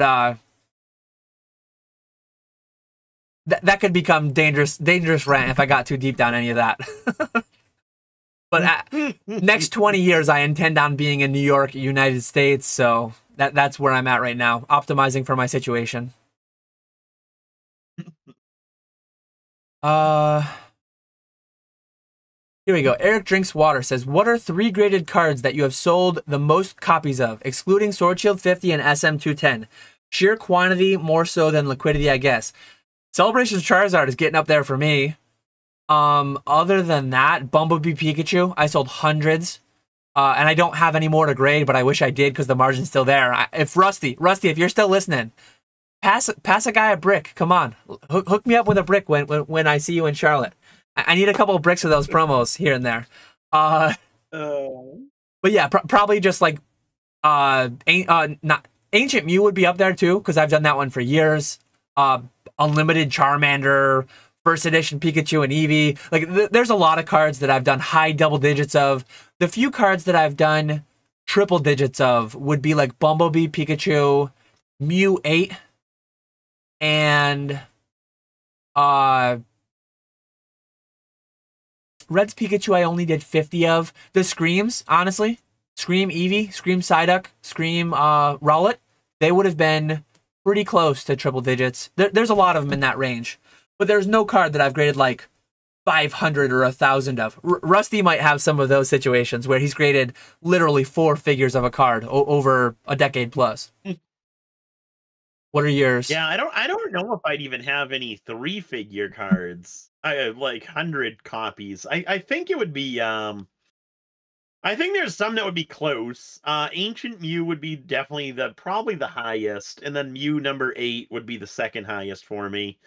And then more recently, the Unagaba Pikachu, which I got lucky with that one. I bought a bunch of them, held on to them, and then finally decided to send them off to PSA. And when I started getting those back, that was right around the time the Unagaba Evolutions got announced. So that worked out really well. But I think those 3 would be my top 3. I see Rusty talking in the chat a little bit about he had a $70,000 deductible paying $2K a month for insurance. Yeah, that's crazy. Some of it, like, that's wild. In the United States, I'm not an expert on the Affordable Care Act. Thankfully, I'm able to be kind of ignorant of all that because of having a wife with good insurance. So I know that it's heavily income based. Like Pokemon is treating Rusty very, very well, and he's probably getting 0 subsidy whatsoever. I know some people who self-employed numbers can be fiddled with to some extent, and yeah, not getting into any of that. But I know some people who make pretty decent money who somehow get crazy subsidies, and then the whole financial independence thing. There's a lot of people who retire young and they make very little income on paper, but they have a high net worth that's just sitting in retirement accounts, and they're living off 4% rule, living off dividends, whatever. And they're getting almost free, fully subsidized health insurance as a multimillionaire just because none of it's showing up as income. Again, these people aren't setting the rules; they're just playing by them. It's all you can really do. G1T Landon says, how many binders are you planning to bring to Charlotte? They seem to be doing great at cons. Probably none. I do not have a high quantity of raw cards. I literally, as I mentioned just a little bit ago, Troll and Toad Evo, last call, was over the last couple weeks. I sent quite a bit. I sent a lot of what I had for raw fulfillment. Why spend the time and the labor putting them into binders when I can just sell them for like at or above market passively on Troll and Toad Evo? Now, maybe for Houston. Maybe Houston I'll bring some, but Charlotte I'm not.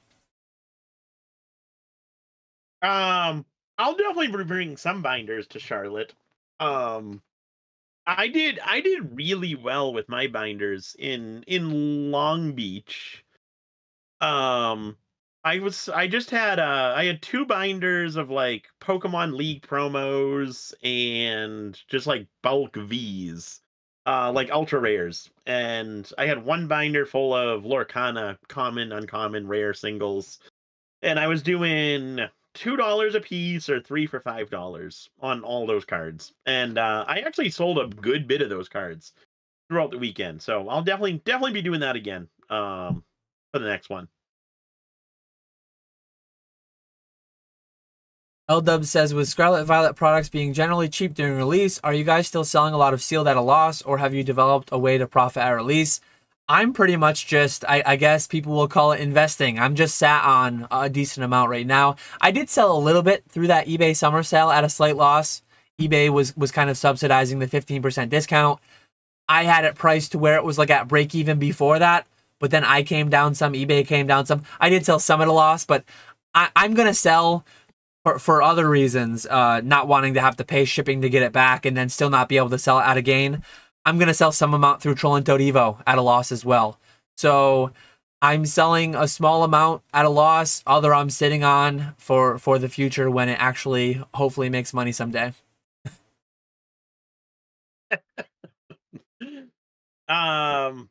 I've luckily been able to sell a really good bit through these eBay lives. Not really making much per box. But I'm making a little bit and then doing better on the packs than boxes. But yeah, moving through a good bit of it. I actually only have I've got 6, 12, 18, 20. I have 36 boxes left, and then a good bit of packs left. So I'm happy with that.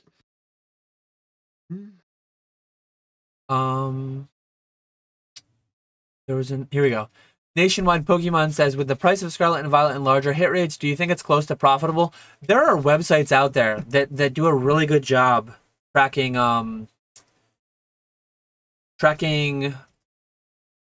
I think actually Ava's Binder. Didn't she do a couple articles on TCG Player? If not her, then there are definitely other people doing articles or having websites that demonstrate the EV of a product. That said, I don't really have the manpower or the desire to go through and mass break these boxes personally right now. But as I say, it's just math. The math is out there somewhere. It's just math. Does MTG Goldfish do it? Maybe I'm thinking of the wrong website, but I know there's like a primarily Magic-based website that actually occasionally will do EV of Pokemon sets. I know TCG Player always comes out with a list that I see on Instagram. I don't know anyone else though. I don't pay too much attention to that. Here's an article from TCG Player Infinite. What's the expected value of a Paldea Evolved booster box? It's not X-ray vision, it's math. I like it. Oh, it's actually by Ava's Binder too. It's by Ava's Binder. So yeah, I was pretty sure. I'm assuming. I think she has a spreadsheet somewhere you can download, maybe in her Patreon or something. Gotta love paywalls. I think there's an up-to-date resource you can get. But yeah, that's always an option. If and when the sealed is low enough, and Mason has made videos talking about how we're in this weird state where a lot of product isn't being opened. So certain cards like what is it, Iono, that trainer, the regular trainer is like $4 or something, because so few people are opening product and listing those singles.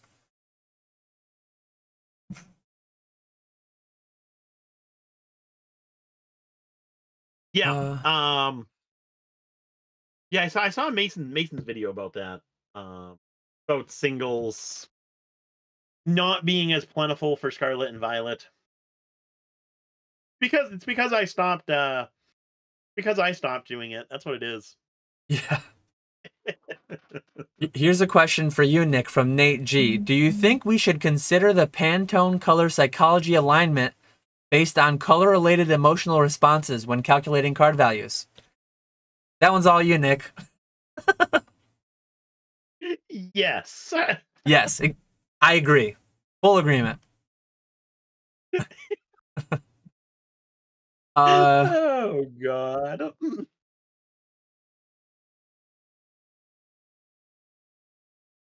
Hermit Man 1 says, Nick, how would eBay Live booster box or pack consignment work?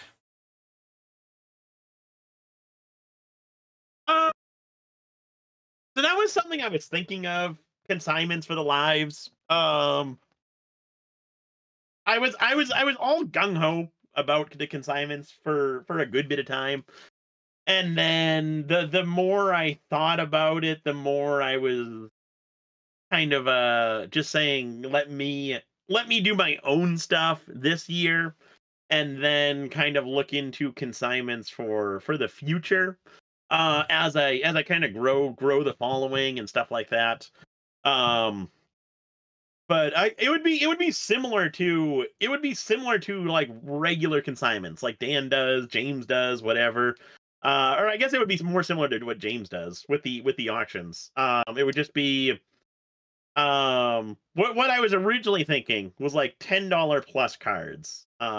You'd send me whatever you got, $10 plus value, and I would sell them through the eBay Live, and then give you a breakdown of what each card sold. Well, it wouldn't be what each card sold for. It would be you would just get like eBay Live number 1 sold for $10. eBay Live number 2 sold for $8. And then it would be minus my commission, and then you would have a total of what I would pay out to you. So that's how I figured it would work. But then, like I said, I think for right now, I want to continue just focusing on my own stuff and moving through that. this year, as I kind of continue to grow the following and get more consistency with the lives. I have like a tote of Pokemon marbles and Pokemon trading figures. And can you do like a non-card eBay Live consignment for me? Can you just shill my marbles in a standalone auction block, battling coins, things like that? There we go. I actually do get a lot of requests for non-card stuff. There we go. And I've got to get better at that, like putting pins and figures and coins and stuff like that. The few times that I have done that stuff, they've done really well. So you might be onto something there. I was gonna say we'll have to put a pin in it, pun intended, and talk about it later. Tech decks. I think I still have a bunch of Pokemon tech decks and all kinds of silly stuff. Aiden M says, how far in advance do you put an inventory aside for Collecticon? This is one thing that I think people do to their own detriment. Like, everyone has their own strategy. Everyone can do things however they want. But I think a lot of people, like, jump the gun on setting things aside. Like, if you worry about selling all your stuff before Collecticon, should you even be vending? Like, if you're intentionally keeping stuff from eBay that would just sell through eBay, my thing is, like, I'm not actively in, like, the only thing I have not listed is deep quantity on cards that probably won't all sell through between now and then.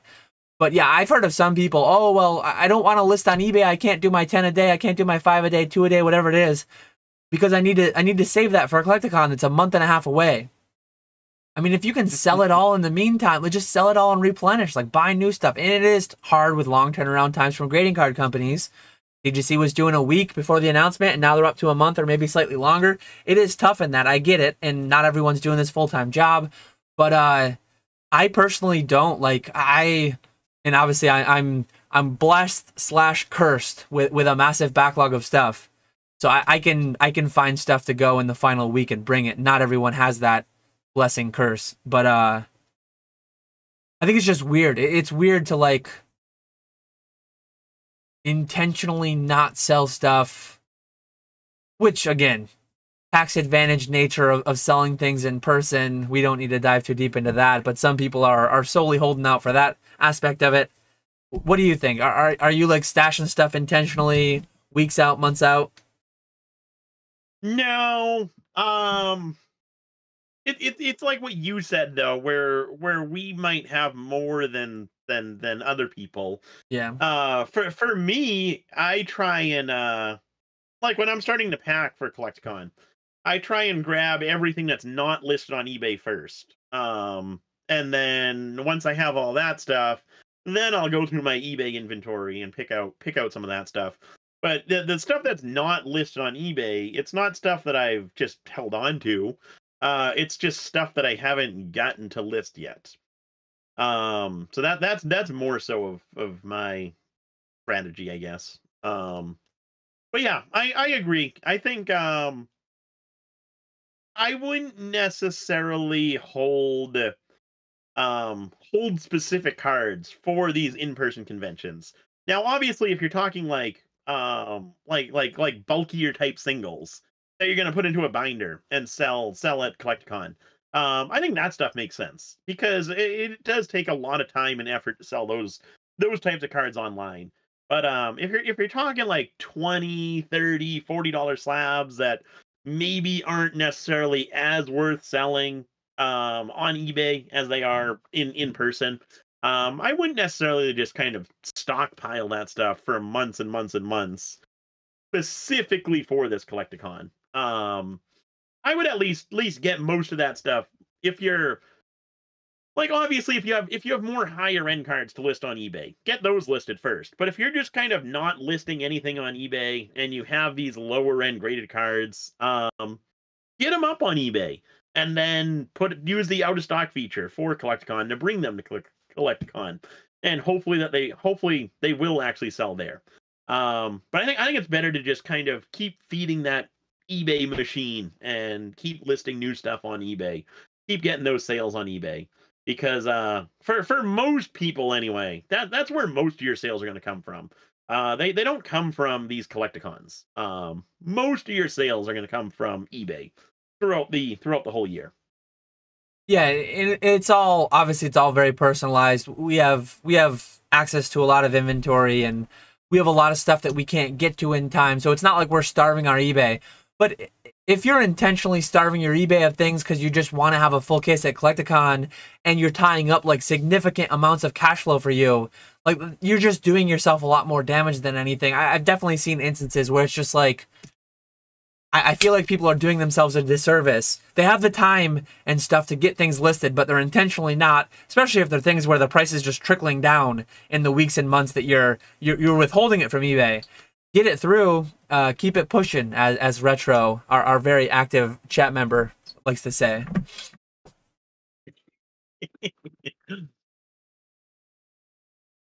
Getting up to the health insurance talk.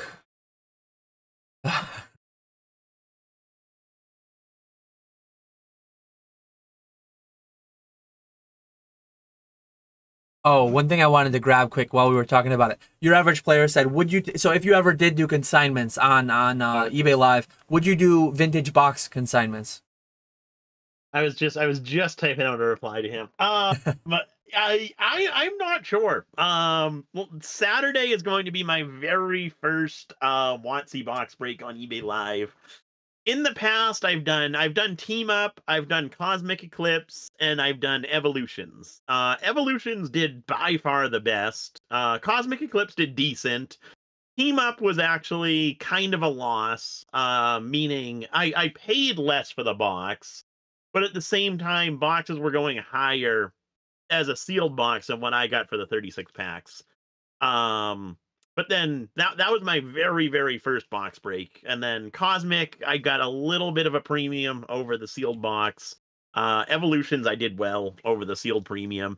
But this will be my very first WotC box break, so I have no idea what to expect.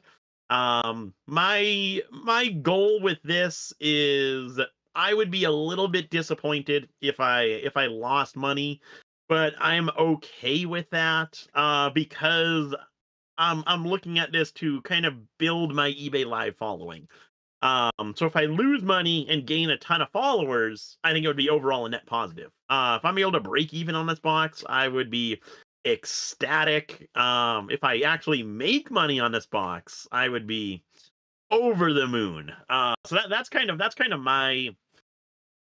my strategy going into this is I have no idea what's going to happen. So it'll be interesting. And we'll see if it does go really really well. It'll happen more often, a bit more often. Like I do already have an unlimited Team Rocket box that I'm planning to do for the end of the month. So hopefully this one goes well, so I can continue doing these. And the Team Rocket box can happen. But if they don't do well, then I probably wouldn't do any more. So it's all going to depend on how this one goes. On that unlimited Team Rocket box, Eric Drinks Water said, "I'm having a hard time finding sales data on unlimited Team Rocket. You want to let him know what you paid?" Yeah, I paid 7,000 for my box. I was Which gonna I thought say was a fair price. I've seen some around 7 recently. Yep. Oh, okay. You did say in the chat too. Yeah, yeah.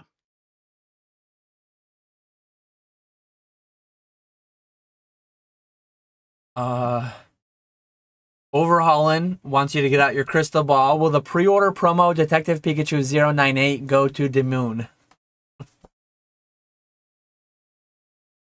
What was the first part of that question? Will the Pikachu Detective Pikachu promo? I think I was offered Oh, those. going to the moon. Yes, yes, straight to the moon with that one. I think I was offered those at 30 a pop. I've not. 30 a pop, really? Is that a lot or a little? That was a few weeks ago I don't now. know. I thought they were gonna be less. I thought they were gonna be less. I didn't touch it. It seemed a lot. They actually told me like I can reserve them for you now at 30, but you'll probably better off be waiting. That's what they actually told me.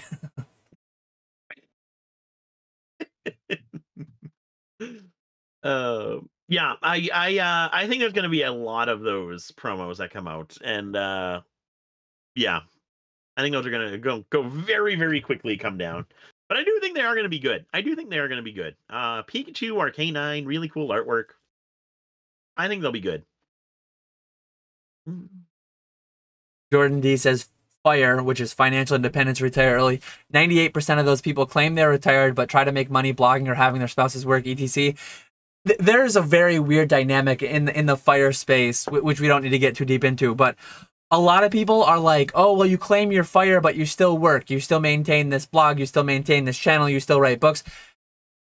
It's all semantics. It's like how you want to judge someone else's life. And absolutely, some people try to do it. Some people try to just have literally have a sugar mama. I mean, I joke about having a sugar mama. I'm never going to retire and make my spouse work. Like some people have really weird personal situations they end up in where, like, I have close friends and family where one person thinks, like, they have separate finances and one spouse saves nothing. Oh yeah, I'm just gonna make my wife work till she's 70 because she doesn't save. But I have my money and I save and I'm gonna retire at 50. It's like, okay, good luck with that. Good luck. I don't know how that ever works out. Maybe it does work out for certain people, but a lot of it just comes down to like semantics, and a lot of it comes down to like, do your thing, let people do their thing, and who freaking cares? Like going back to the Premiere, going back to the how people spend their money. I just put an alternator in my car. I mean, my dad mostly did, but I was there for it. Why didn't I just pick up the phone, have my car towed, had it taken to a garage, paid $800 to have it fixed, and why didn't I just pre-grade all these and go make $1,000 on Celebrations Charizards in the same amount of time? It's all like what we choose to do. We're all our own people doing our own thing, and yeah, that's all perfectly fine.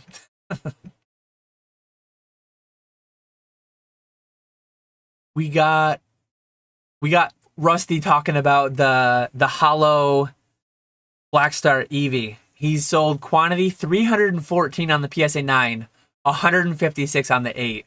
So yeah, Rusty's probably in the 4-figure range on certain cards. Mid-high 3-figure at minimum, as he shows here with that card. I mean, that's near 500. That's wild by itself.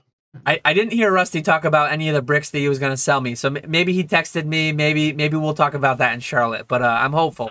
Fingers crossed. Brandon says, Nick, when is the best time to approach you for a buyout in Charlotte? After 3 drinks, 4. I already told him the more as the drink count increases, the percentage increases. Ooh, I like that.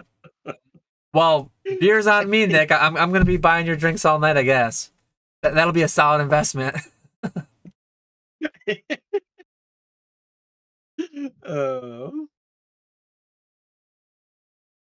So Rusty has a list of 3 4-figure cards. Bumblebee Pika 27. Eevee must be the Blackstar promo Hollow Eevee.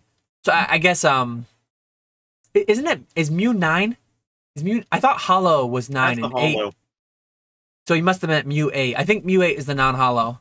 But I cautiously question Rusty because I feel like he probably knows better than I do. But I was pretty sure it was 8 for the non-Hollow, 9. I'd be shocked if he's graded 1,000 Hollows. That would be impressive. I'm pretty sure he's graded 1,000 of the non-Hollows, probably. NP Pokemon wants to know if he's graded 1,000 of the Eevees. It could be number 9. Yeah. Oh, actually, he just said it was Mew 8.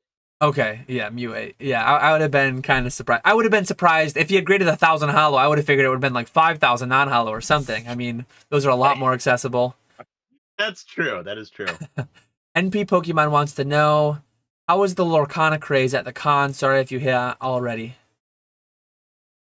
It was actually there wasn't a lot of people with Lorcana at Long Beach, so I did really well with my Lorcana binder. I think I probably could have done better with the singles in just like slowly selling them in on eBay. But then it would have taken me a lot more time. So for my Lorcana binder, I was doing, it was basically every common, uncommon, and just like regular rare. I had $2 each or 3 for $5. Some of the rares I left out because they were more expensive, but anything that was $5 or less, I included. And I sold through a whole bunch of those cards, which was awesome to see. And then I had one booster box that I brought with me, and I was thinking about putting it out, and then I was thinking maybe I'll just hold on to it and save it for the eBay lives. I finally decided to put it out, and I put it out for 350, which was I believe that's $15 a pack, right? Let me do the math real quick. 350 divided by 24. A little under $15 a pack. Because I was getting like 20-ish dollars per pack on eBay through these eBay lives. So I put it out. I thought I priced it high. Because when I bought my boxes, I paid $2.75 a piece for them. So I thought that was high, but I figured I'd put it out anyway, and I actually had someone scoop it up from me for that 350. So I was happy about that. But yeah, Lorcana, there was a lot of interest in Lorcana at Long Beach. It'll be interesting to see how that interest lasts. I sent a whole bunch of singles off to CGC for grading. So hopefully this interest lasts another at least another couple of months so I can get those back and start selling those. Hermit Man 1, what's the worst bundle distro has tried to push on you so far? I would say the Battle Academy bundles, where you got to take certain amount of cases of Battle Academies. It's not even that it's a terrible product EV wise, it's just time intensive, and the EV is like the EV is positive to just break them down and sell the exclusive like Charizard, sell the exclusive cards within it. But it's just like not a good hourly rate relative to other things you can do. So it's a bulky thing you've got to take, and I took a couple to get like Lost Origin cases, but I paid an inflated price through another distributor. I'd rather just pay 120 for Lost Origin boxes than pay like 96 or 95 and have to take Battle Academy with it. Yeah. I don't even know if the Battle Academies are plus EV. Because They, the 2020s are, because you have the Charizard, but the 2022 or 121, you got like the promos they're stupid in that one. oh, maybe they're not Um, then. uh, and yeah, and they are just they're super bulky. They're hard to break down. I don't like those at all. That's definitely the worst bundle, for sure. Anything with those Battle Academy decks, and that has been a very popular thing to push lately. Distributors must just have thousands of those things still. truckloads, yeah. Eric Drinks Water says, oh, he's asking chat, and I don't know if anyone chimed in. If you receive an unlimited WotC box with a little over half the pack still in it and sealed, there's no way to check what way it's right. You need a full box. If you know they all came from the same box, you should be able to distinguish heavy versus light, presuming you have some amount of each. The issue my first concern would go to, how do I know these are all from the same box? Because very recently, I mean, I haven't broken a box in a few months now, but I know Rusty was breaking a bunch. You can have boxes where the heavies are 21.6 and the lights are like 21.3, 21.2, 21.1. And a lot of people take 21 to mean like heavy. And unscrupulous individual could take the heavy lights from a box and put them in. They could kind of construct a box that looks as if it has 12 heavies and 24 lights, or 4 heavies and 8 lights, whatever it may be, however many are in there. So I would just caution that how certain are you that they're actually all from the same box? But if you have 10 packs that you know are from that same box, and 3 are 0.3 grams heavier and 7 are 0.3 grams lighter, you're as certain as you could be. That said, I know you were talking Rocket. Rocket is hard to weigh. Rocket is a lot harder to weigh than Base Jungle Fossil. So with Rocket, you'll be less likely to have a 0.3 gram discrepancy between heavy and light. You'll have like 21 flat, 21.1, 21.2, 21.3. You'll have like a whole spread. You'll have some light lights, some heavy heavies, and then a lot of in between. It's tough.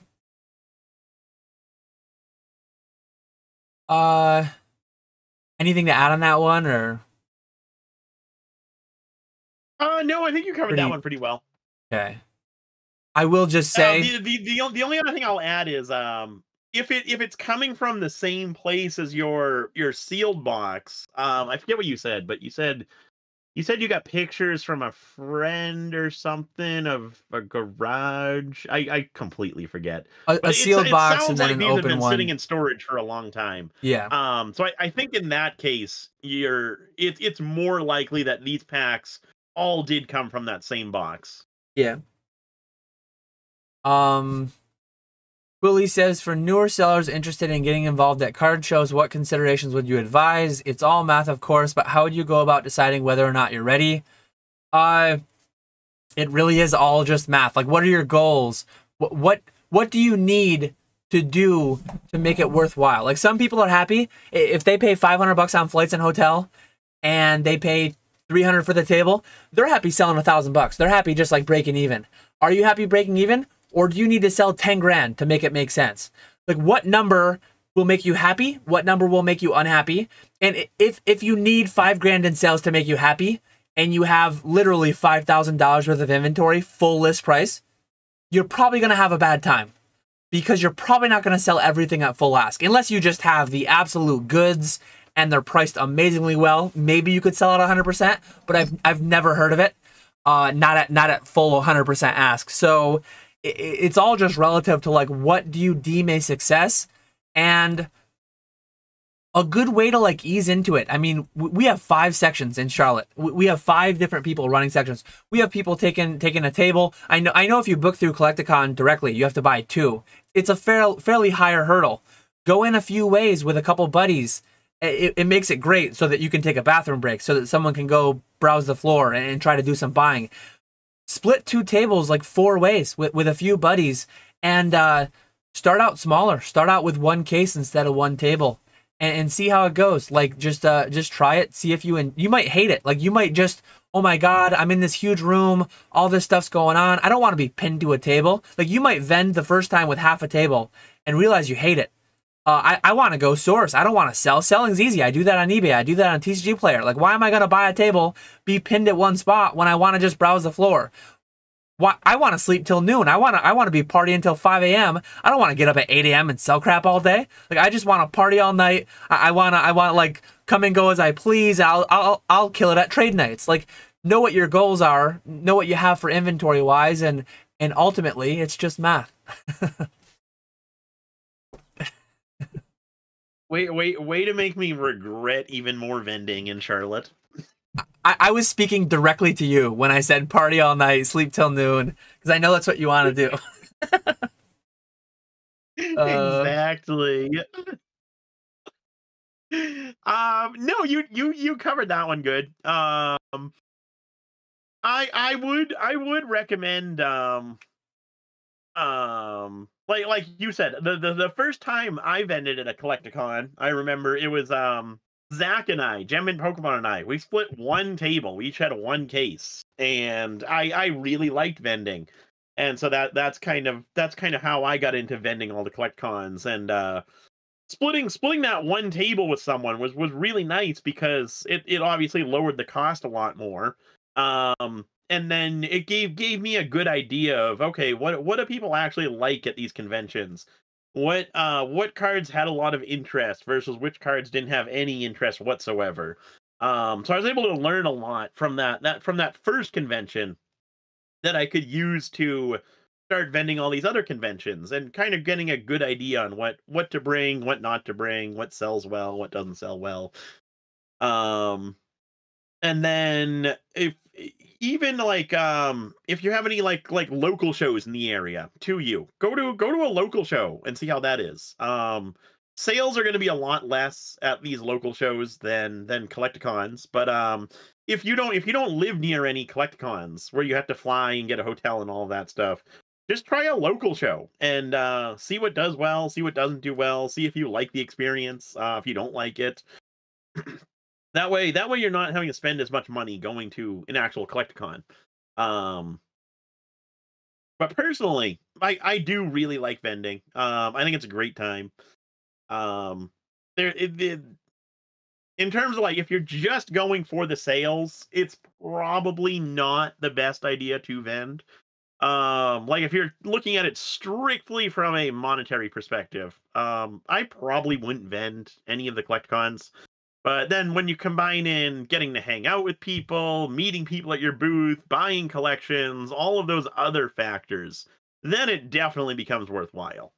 Um, so if you're strictly looking for where am I going to make the most profit, eBay or Collecticon, I would probably stick with eBay. But if you're going to combine all those other factors, then vending I think is definitely worthwhile. A lot of people fear those tax documents, though. That is true. That is true. Um, I guess I'll jump down one question just because it's a little more pertaining to this one, and then I'll go back up. I'll let you start here too, because I take the first go at a lot of them. Mikael Christensen says, what is the best advice for an upcoming Pokemon seller switching from collecting to making a business out of it, primarily Pokemon, but open to other TCGs?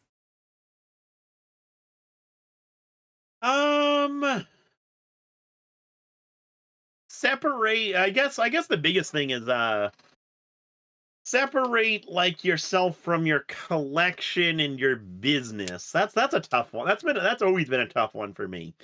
Like when you buy collections for resale, don't be going through those collections, picking out all of the good cards. Don't get and high on adding your those own into your personal supply. collection. Yeah, exactly. You really have to be good about, okay, this is a resale collection, so everything is going to get resold. You have to be really good about that. So that would be my one of my pieces of advice for you. And then another one would be just having customer service is one of the biggest things. Building your brand, being nice to everyone. It's really important because you never know who you're actually talking to. You could be thinking that you're talking to some random person on eBay. He's getting on your nerves, so you fly off the handle with him, and then as it turns out, that person is PokeRev or whatever. Probably not, but it could be someone like that, someone with like an Instagram following or big on Reddit or whatever. So you definitely want to be professional with everyone, kind of building up that brand, building up that reputation. Reputation is absolutely everything.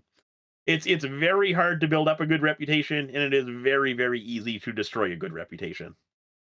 Yeah, it takes like it's something you always have to be maintaining and continuing to build over time. It never ends building a reputation, and then one action, like anything in life, like one, you live a good life for 33 years and then you make one bad stupid choice, and everything can just go away. So absolutely, reputation is big.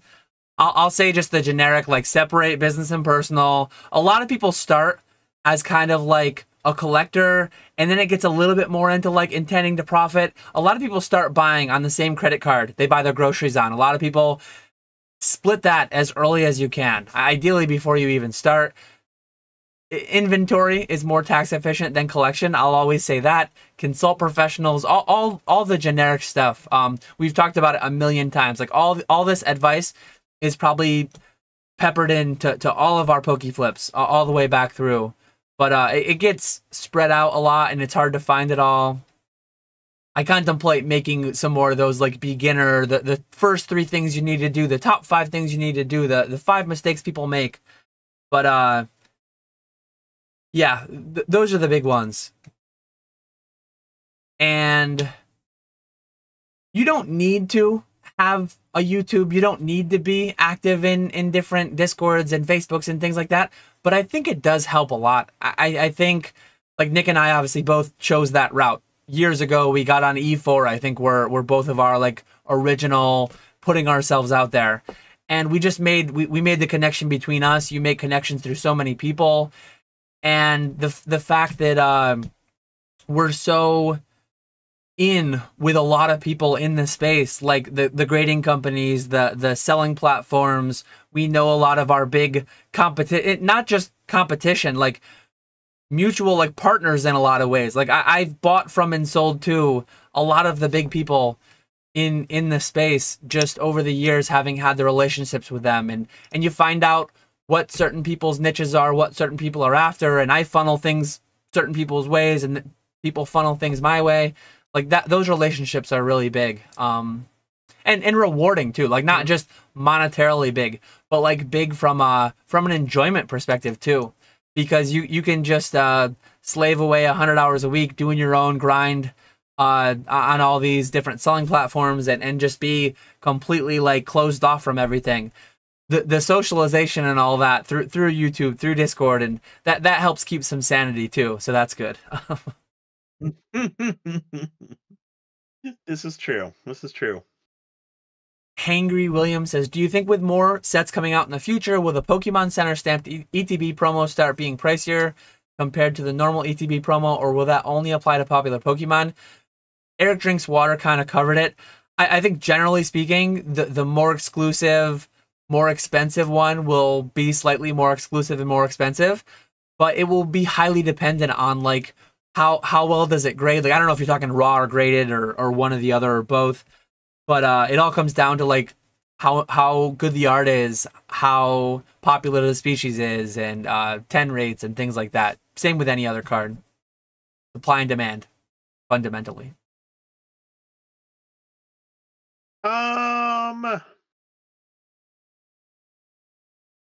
I don't know. I thought the Pokemon Center stamps were more expensive. I don't know. I haven't looked up pricing. They are. I think they're always going to be. Yeah, I would assume they're always going to have some type of premium. Just because there's so many less of the Pokemon Center stamp promos than there are the regular promos.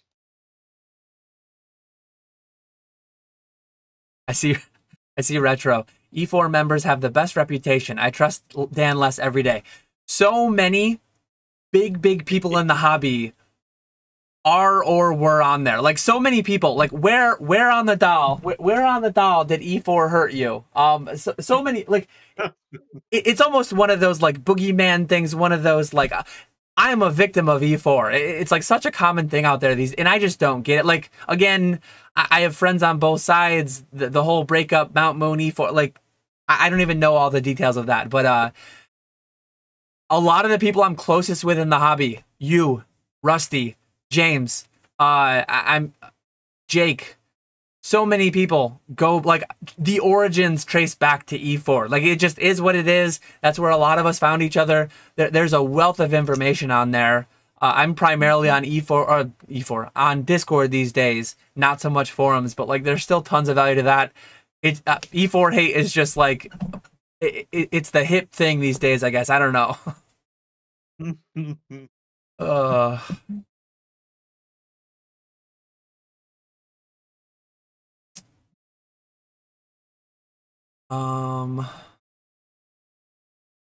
I think we're caught up right now. We're gonna go. We're gonna go about another half an hour. We're gonna go till 4. We end these at 4 now. I do still have to get to the post office today. I did not yet make my post office run, so all my packages are done. I just have to get over there. So, if anyone's got any questions, there's currently no backlog. There's no queue. You will be brought right to the front immediately on screen. Anything to cover? Better be a good question. I will just reiterate. We're waiting for questions. Oh, I'll reiterate. No, I think we're good. I was just gonna say I'll reiterate that not fortnightly, not in 2 weeks, in 13 days, on September 13th, probably at 8:30ish p.m. Eastern, we'll have Java Akuma on for like a pre-Charlotte Collecticon hype live. Looking forward to that, so stay tuned for that. What were you gonna say? I think I cut you off. Oh, I was just gonna give a quick recap on Long Beach. As far as like so I was in Long Beach at the Collecticon last weekend, and sales wise, I thought it was good. It wasn't as good as I don't think it was as good as Dallas, and then it definitely wasn't as good as Long Beach or Orlando. Orlando was my best one of the year so far. Dallas was a good one of the year, and this one was about on par with Dallas, which I was honestly surprised by, because last year's Long Beach, it was literally shoulder to shoulder people. Whereas this year's Long Beach, it was still busy, but there wasn't as many people. There was plenty of room to walk around and actually see everything. I think part of that was because of Worlds happening the weekend before Long Beach. Not as many people went. So Saturday was a good day. Sunday was very, very slow. Um, so I was kind of surprised by the lack of turnout on Sunday compared to Saturday. But overall, it was similar to Dallas CollectCon for me. Was From the sales wise, buying wise was actually really, really good. I was able to buy a ton of graded cards, decent bit of single cards, to kind of throw in these eBay lives, which was awesome. That was one of the main reasons why I wanted to go, was for the buying side, and definitely was successful with the buying side, which was awesome. and the buying was better because you were trying, right? Like you weren't really trying to buy that much in Dallas. I think that's But probably part of it too. Yes. that's something that always just makes me laugh because like people will say like, oh, the buying was so much more so much better. You were actually trying to buy there. People just people take their like one data point and they try to extrapolate, and that's the thing. Like most common question we get is probably like what to bring, what sells. It all sells. Good stuff priced well. It's like, oh well, I brought a binder. I heard someone brought a binder and they sold the whole thing. It was probably like decent stuff priced pretty well. People get so hung up on like extrapolating from one data point. I don't know. It's just funny to me every time, every single time. Yeah. That is a good point. Because I was definitely looking for stuff to buy, and I had people who knew that I was looking for stuff to buy. So I was able to buy that way, and then people coming up to the table. But yeah, that is a good point there.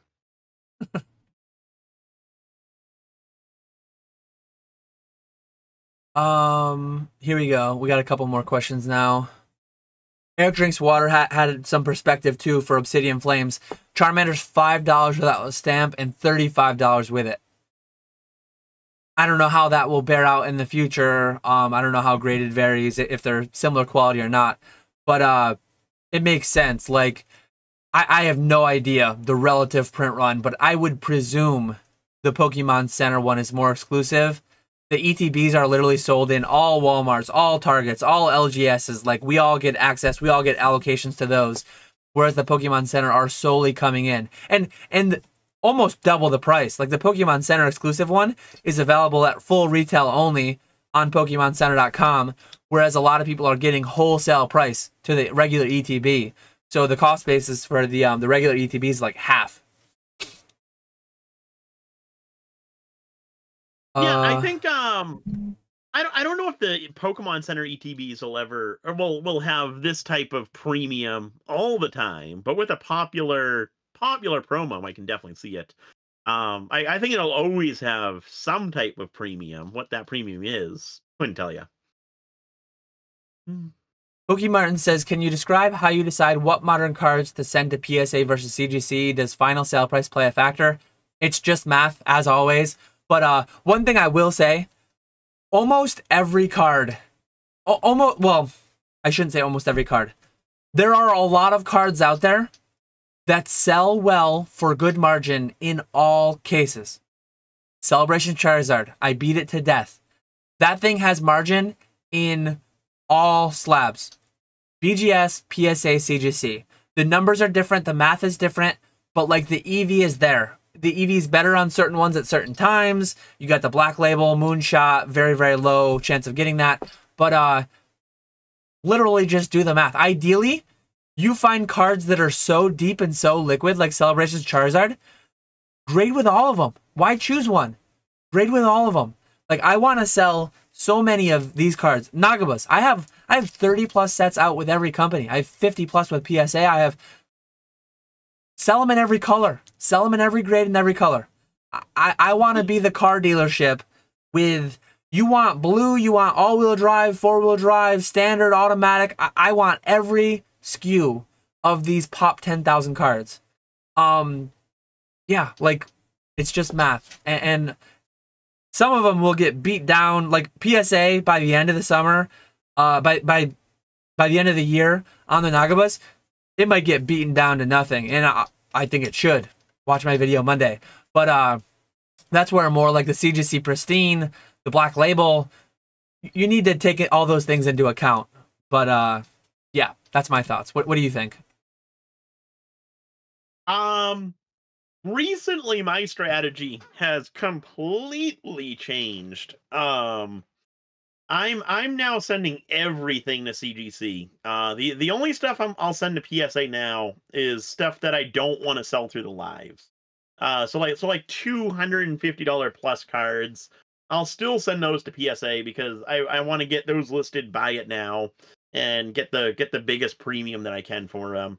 But everything else I'm gonna start sending to CGC. CGC, you're paying $5 less, $10 compared to $15. The turnaround time is a third of what PSA is. And I've been noticing on the lives that CGC cards, they don't.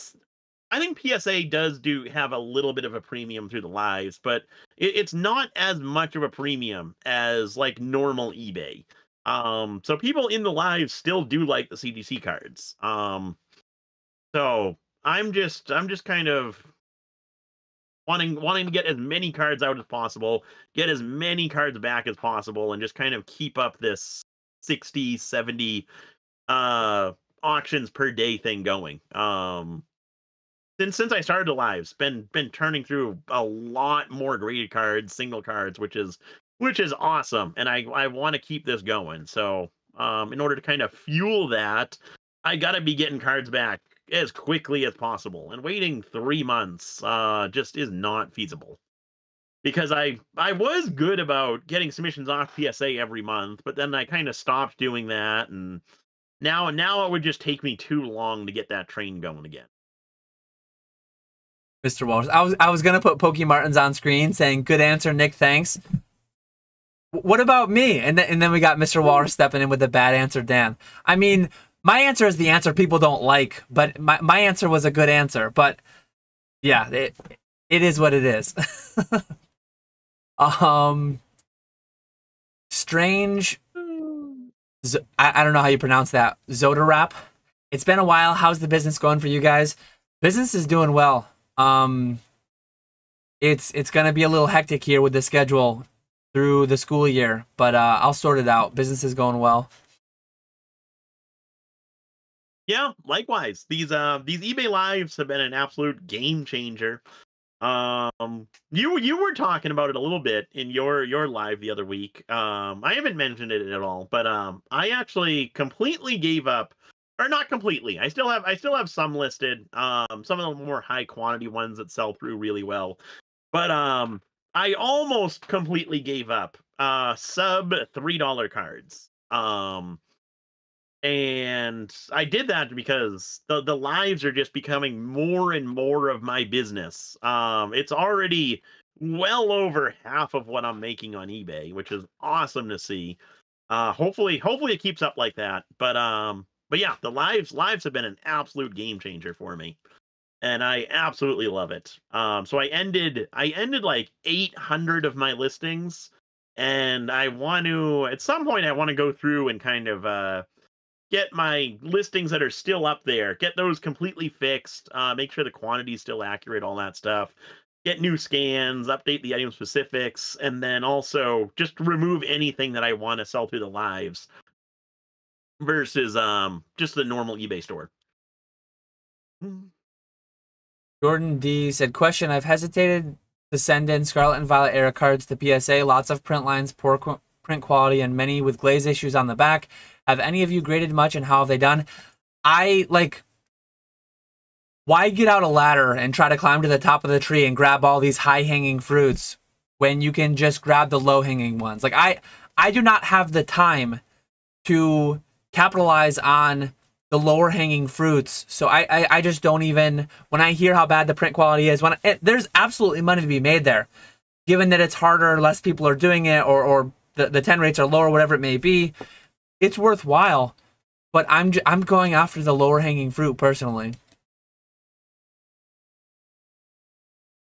Yeah. I sent a lot of my, what was it? Obsidian Flames cards off to CDC, and obviously you got to be selective about which ones to send because the print quality was absolutely atrocious on those cards. But I was actually kind of surprised on how I did.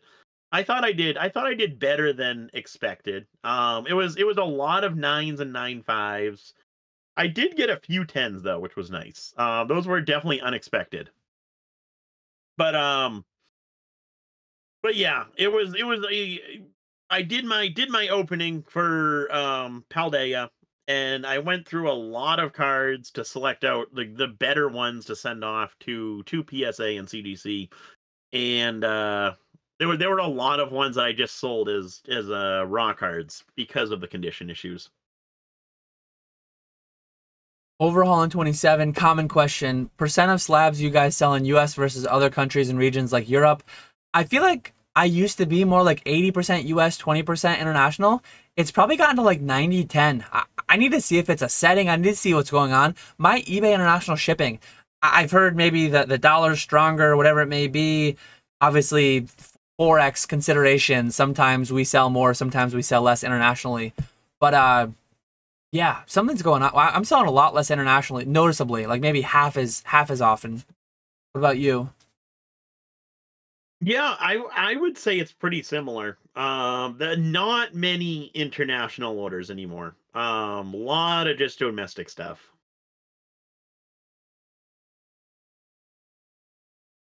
Mr. Walrus says, "What should I bring to Charlotte and how should I price it? Good stuff, priced well.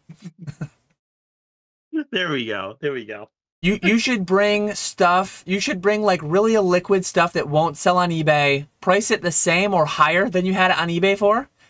Take very few payment methods, and then blame like whatever political party you aren't affiliated with. That's what you should do." Uh, I was gonna say, you did so well with sales in Orlando, Walrus. Just bring those same cards. PSA 10 Top Sun, Yu-Gi-Oh,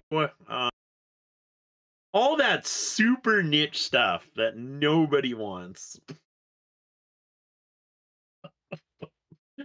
Strange Uh, says, "I like to buy heavy plate or light plate hollow lots when I can find them. Do you guys have any advice on where to find bulk plate hollows?" Probably eBay. eBay, there's a lot of collections out there. I used to do more of that. I used to buy big collections. I used to target like, oh, there's a couple standout cards there, make my money back, keep the bulk of it as like the profit. I don't really do that anymore, but I think eBay has a lot of those still. yeah, I would say eBay, Facebook groups. That's where a lot of collections that I've been buying come from, or just the different Pokemon Facebook groups. So I would 100% recommend that as well. But along with that, eBay. Brandon Haller wants to know, if y'all had unlimited money and could buy one Pokemon collectible, what would it be? Could be game, figure, etc. related, no card, just to switch it up. Ooh, that's an interesting I one. know Nick has one. The Snap Machine is something that I kick myself for not having bought. There was one decent drive, but drivable for me for a little over $1,000 years and years back that I should have pursued. Snap Machine would be up there. Um, Other than that, I feel like I'm missing obvious things, but like a really high grade sealed Pokemon Yellow would be cool, just because that's like where it all started for me. What about you? Anything jump out? I think for me it would be um probably a Pika trophy from Worlds. I think that would be cool. I really like those. Either that or the Pokemon Nintendo 64. Like a sealed one of those. Yep. Gonna try to go a little bit quicker because we're getting down to the final 10 minutes or so. Tom B says, why are Sword and Shield alt arts priced nearly the same as Sun and Moon alts and PSA 10, but have literal thousands and thousands more in the pop report? Makes zero sense. There's a lot of things out there that if you, like the market's the market, supply and demand. Ultimately, why every price is what it is today is supply and demand. If you want to do like the whole value investing side, if you want to think like where demand might go, ultra modern is only ultra modern until it's modern and then semi-vintage and vintage, whatever, like all these different vintage versus modern considerations, like that's what it breaks down. But supply and demand ultimately. Generally sell what you think is overvalued and buy what you think is undervalued, or just perpetually buy at a percent of market and flip, and all depends on your goals and blah, blah, blah.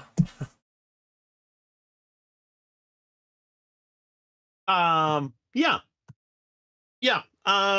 I pretty much agree with that. It doesn't make much sense. I do think the Sun and Moon stuff is a better value, but there's a lot of craziness. Has TCG Player changed at all since eBay bought them? I heard they're going to be adding eBay standard envelope, TCG Player standard envelope, whatever they're going to call it. Hopefully that happens. I think a lot of TCG Player sellers would welcome track shipping for under $1. Other than that, I don't think there's been anything like too drastic. I think they're operating as like a standalone entity still, and I think they're going to be like just slowly and cautiously rolling things in. But I don't have like any insider info on that really. No, I stopped selling on TCG Player myself, so I'm not sure. Hopefully they introduce the ESE and they improve the back end. We got our former guest, our last guest, Alex Nostalgianomics. Mr. Walrus says E5 Nomics in the house. Gotta love it.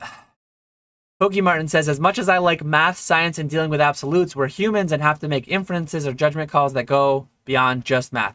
I mean, ultimately, it all breaks down to math. But yeah, there's a lot of like forecasting that you can't know. There's a lot of crystal ball stuff because you're dealing with like what will be the price of the card 3 months from now. That's not math that you can't math that out up front. You'll never know. Like that's not really. You can have your gut feeling. You can kind of guess towards it. You can use history to guide you to some extent, but ultimately, yeah, you're at the whim of the market. And for the first several years, Nick and I were both in it. There was a pretty steady tailwind behind us. Just things were a lot calmer, but like slow up and to the right.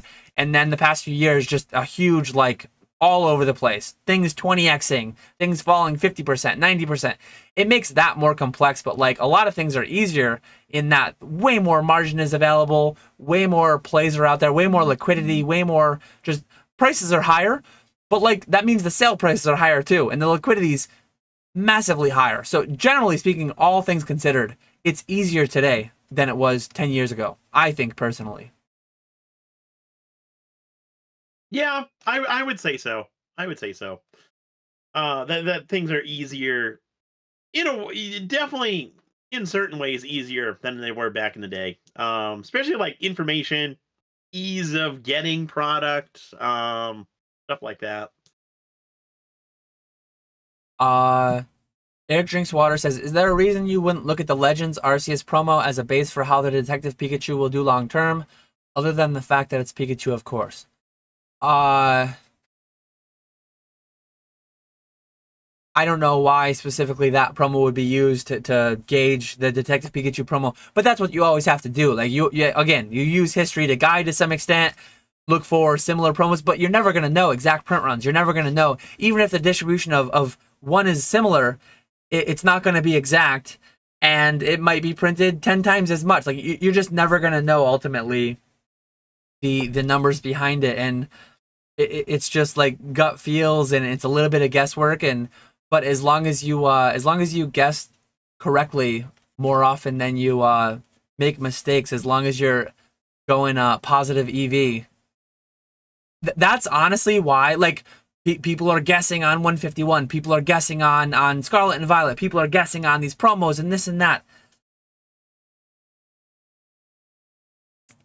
This I know Nick can't see it live, but I'm holding up a fistful of Celebrations Charizards. Why do you need to do the latest and greatest? Why do you need to do the hot? Like, there are boring, obvious plays from cards that are like 2 years fleshed out.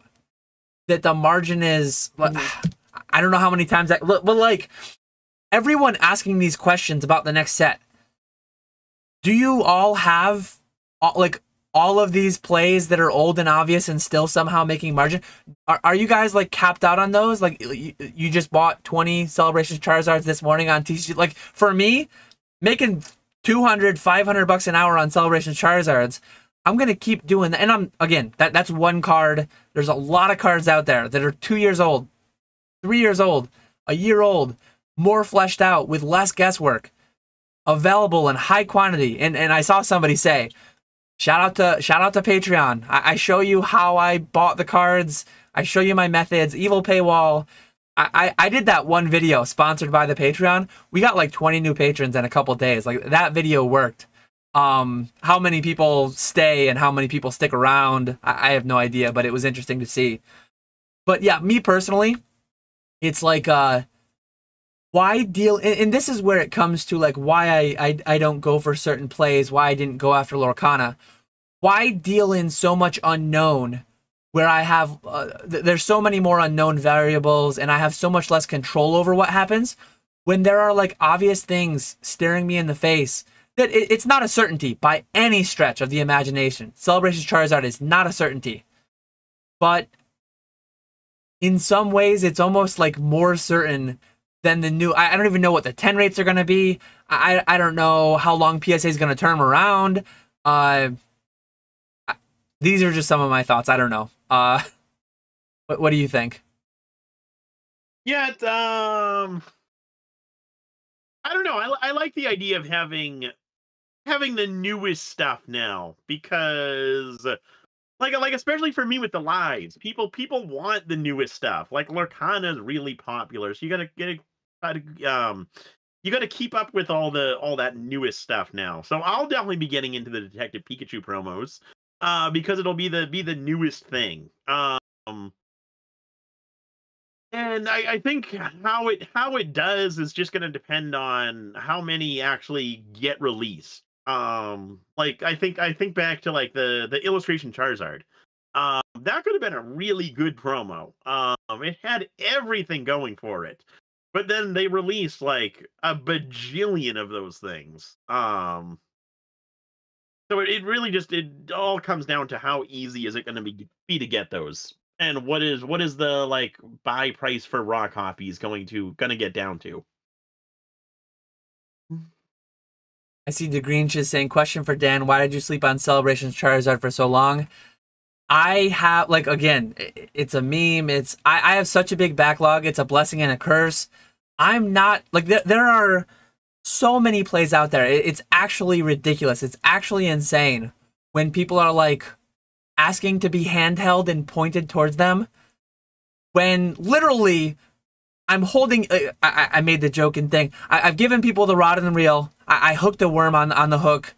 I literally just reeled out 100 fish, and they're like, well, I need bigger fish. I need more fish. Why don't I try that spot? It's like, we're here. This spot's working. And again, this is just one card. Not everyone can beat up on it, and the margin will go away, blah, blah, blah. Somehow it hasn't. But I slept on Celebrations Charizard for so long because I am dealing with, like, all this other shit I have to sell, and I'm not getting into the newest stuff. And absolutely, there's going to be plays with 151. There's plays with Japanese promos. There's a lot of things I'm not getting into. I'm full-time. I'm doing this full-time, and I can't chase down everything. But, like, some amount of, it's like, I don't know what some amount of people out there are after. It's like there's these obvious things standing in their face. They're too good for it. They don't want to do it. I don't know what it is sometimes. Yeah, I really just don't know what to say. It's like, what are your goals? What are you actually, I think a lot of people just have no idea what they're after. They just want to make a lot of money for doing nothing. It's like Celebration Charizard does that, but they don't want to do that one for some reason. They want to, like, blaze their own trail, and they just, I don't know. I don't know. Oh. Gotta wait for the low-hanging fruit to be picked and handed to you. Yes, exactly. Don't like work. Don't like work. That's what it is. It's like, and I say this as an overweight person who should lose some weight. It's like weight loss. It's like so many people spend like the whole get rich quick mentality. It exists. A very good analogy. Like the lose weight quick, pay for this fashion fad diet. Calories in minus calories out. That's all it is. It's obvious and it's easy. I have no excuse other than I'm too lazy to do it. I just don't exercise more or eat less. One of the two. It's the same thing. Like people just will try to shortcut it, buying Celebration Charizards for 70, grading them at a 60-70% 10 rate, and making hundreds of dollars in 4 months just isn't enough. Like they need to like buy cheaper cards and make higher margins. Like I don't know. I don't know what it is. No idea. But that's also the good thing about Pokemon is there's so many different plays that you could make and do well with them.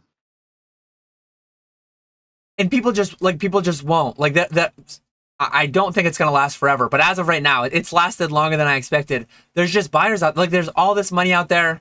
Just tap it, like just take the money. Like the money's out there for the taking now.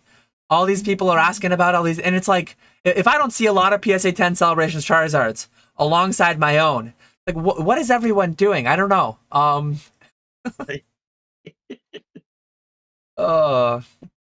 Let me try to catch up on more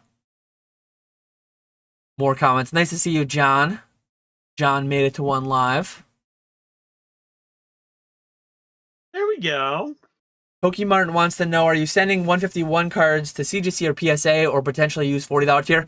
I might not be sending any out. I don't know that I'm going to have the time to be opening a lot, but I think the best answer, if there's a high liquidity, if there's a Charizard that is easy to grade, I would send to all 3. I would try to get hundreds of them. And whether you're getting hundreds or dozens or a few, whatever scale you're at, I guess if you only have 5 of each, like it's hard to send to all 3. But I truly think that there will be plays at all 3, especially out of the gate. If you have, like, there's going to be people making absurd margins on black labels. There's going to be absurd PSA 10 sales for people who have the guts to go for 40 and grade at a high 10 rate. There's going to be, like, there's so much money out there right now. It's insane. I'll be doing CGC bulk tier, and then just selling them through the lives. That's my plan. I plan on grading. I'm really curious because with Obsidian Flames, I sent in like the regular common and uncommon and reverse holo Charmander, Charmeleon, Eevee, Vaporeon, and Umbreon. So I'll be really curious to see how those do through the lives. I plan on doing a lot more of that with 151, where there's so many other just good commons and uncommons that you can send off. So hopefully it works out. We'll see what happens there. But I'm probably most excited about that for my Obsidian Flames return whenever that comes back. Here's one for you, Nick. Nest TCG, how do you guys handle tracking purchases / sales at cons for tax purposes? Is it mostly cash only? Do you accept credit card, Venmo, PayPal? Any risk of being scammed by chargebacks? Keeping track, I am terrible with. I usually have like a notes tab or notes, my notes app opened, and I'll start the day off recording everything, and then like halfway through the first day, I just give up. So I've always been awful about that. I used to be a lot better. Lately I've just been terrible. But as far as like what do I take? I do anything. I do cash, preferred, Venmo, Cash App, Zelle, Wise. I try and discourage PayPal because I can only do goods and services through PayPal. But if someone wants to pay PayPal, that's fine. A sale is a sale. I don't do credit cards because I don't have a credit card machine. I think the credit card sales are few enough where there's not. I don't think I lose out on enough sales where it justifies getting a credit card machine. So I haven't ever done that. And then as far as like chargebacks go, I've never ran into that issue, luckily. It's always been fine on my end. We got to put up the shot clock. We got to rapid fire some of these. I'm just gonna say cash is king. Chargebacks don't exist. That's my advice for cons. Pokey Martin says, how do you find out the most selling PSA 10 Pokemon card? eBay, TCG Fish, Pokedata, Pokemon Price. Like, there are so many tools out there. Just see how many are selling every day. Like, 2 years later, Celebration Charizard is selling as much or more than a lot of the Ultra. Like, liquidity is there. People just don't want it. I don't know.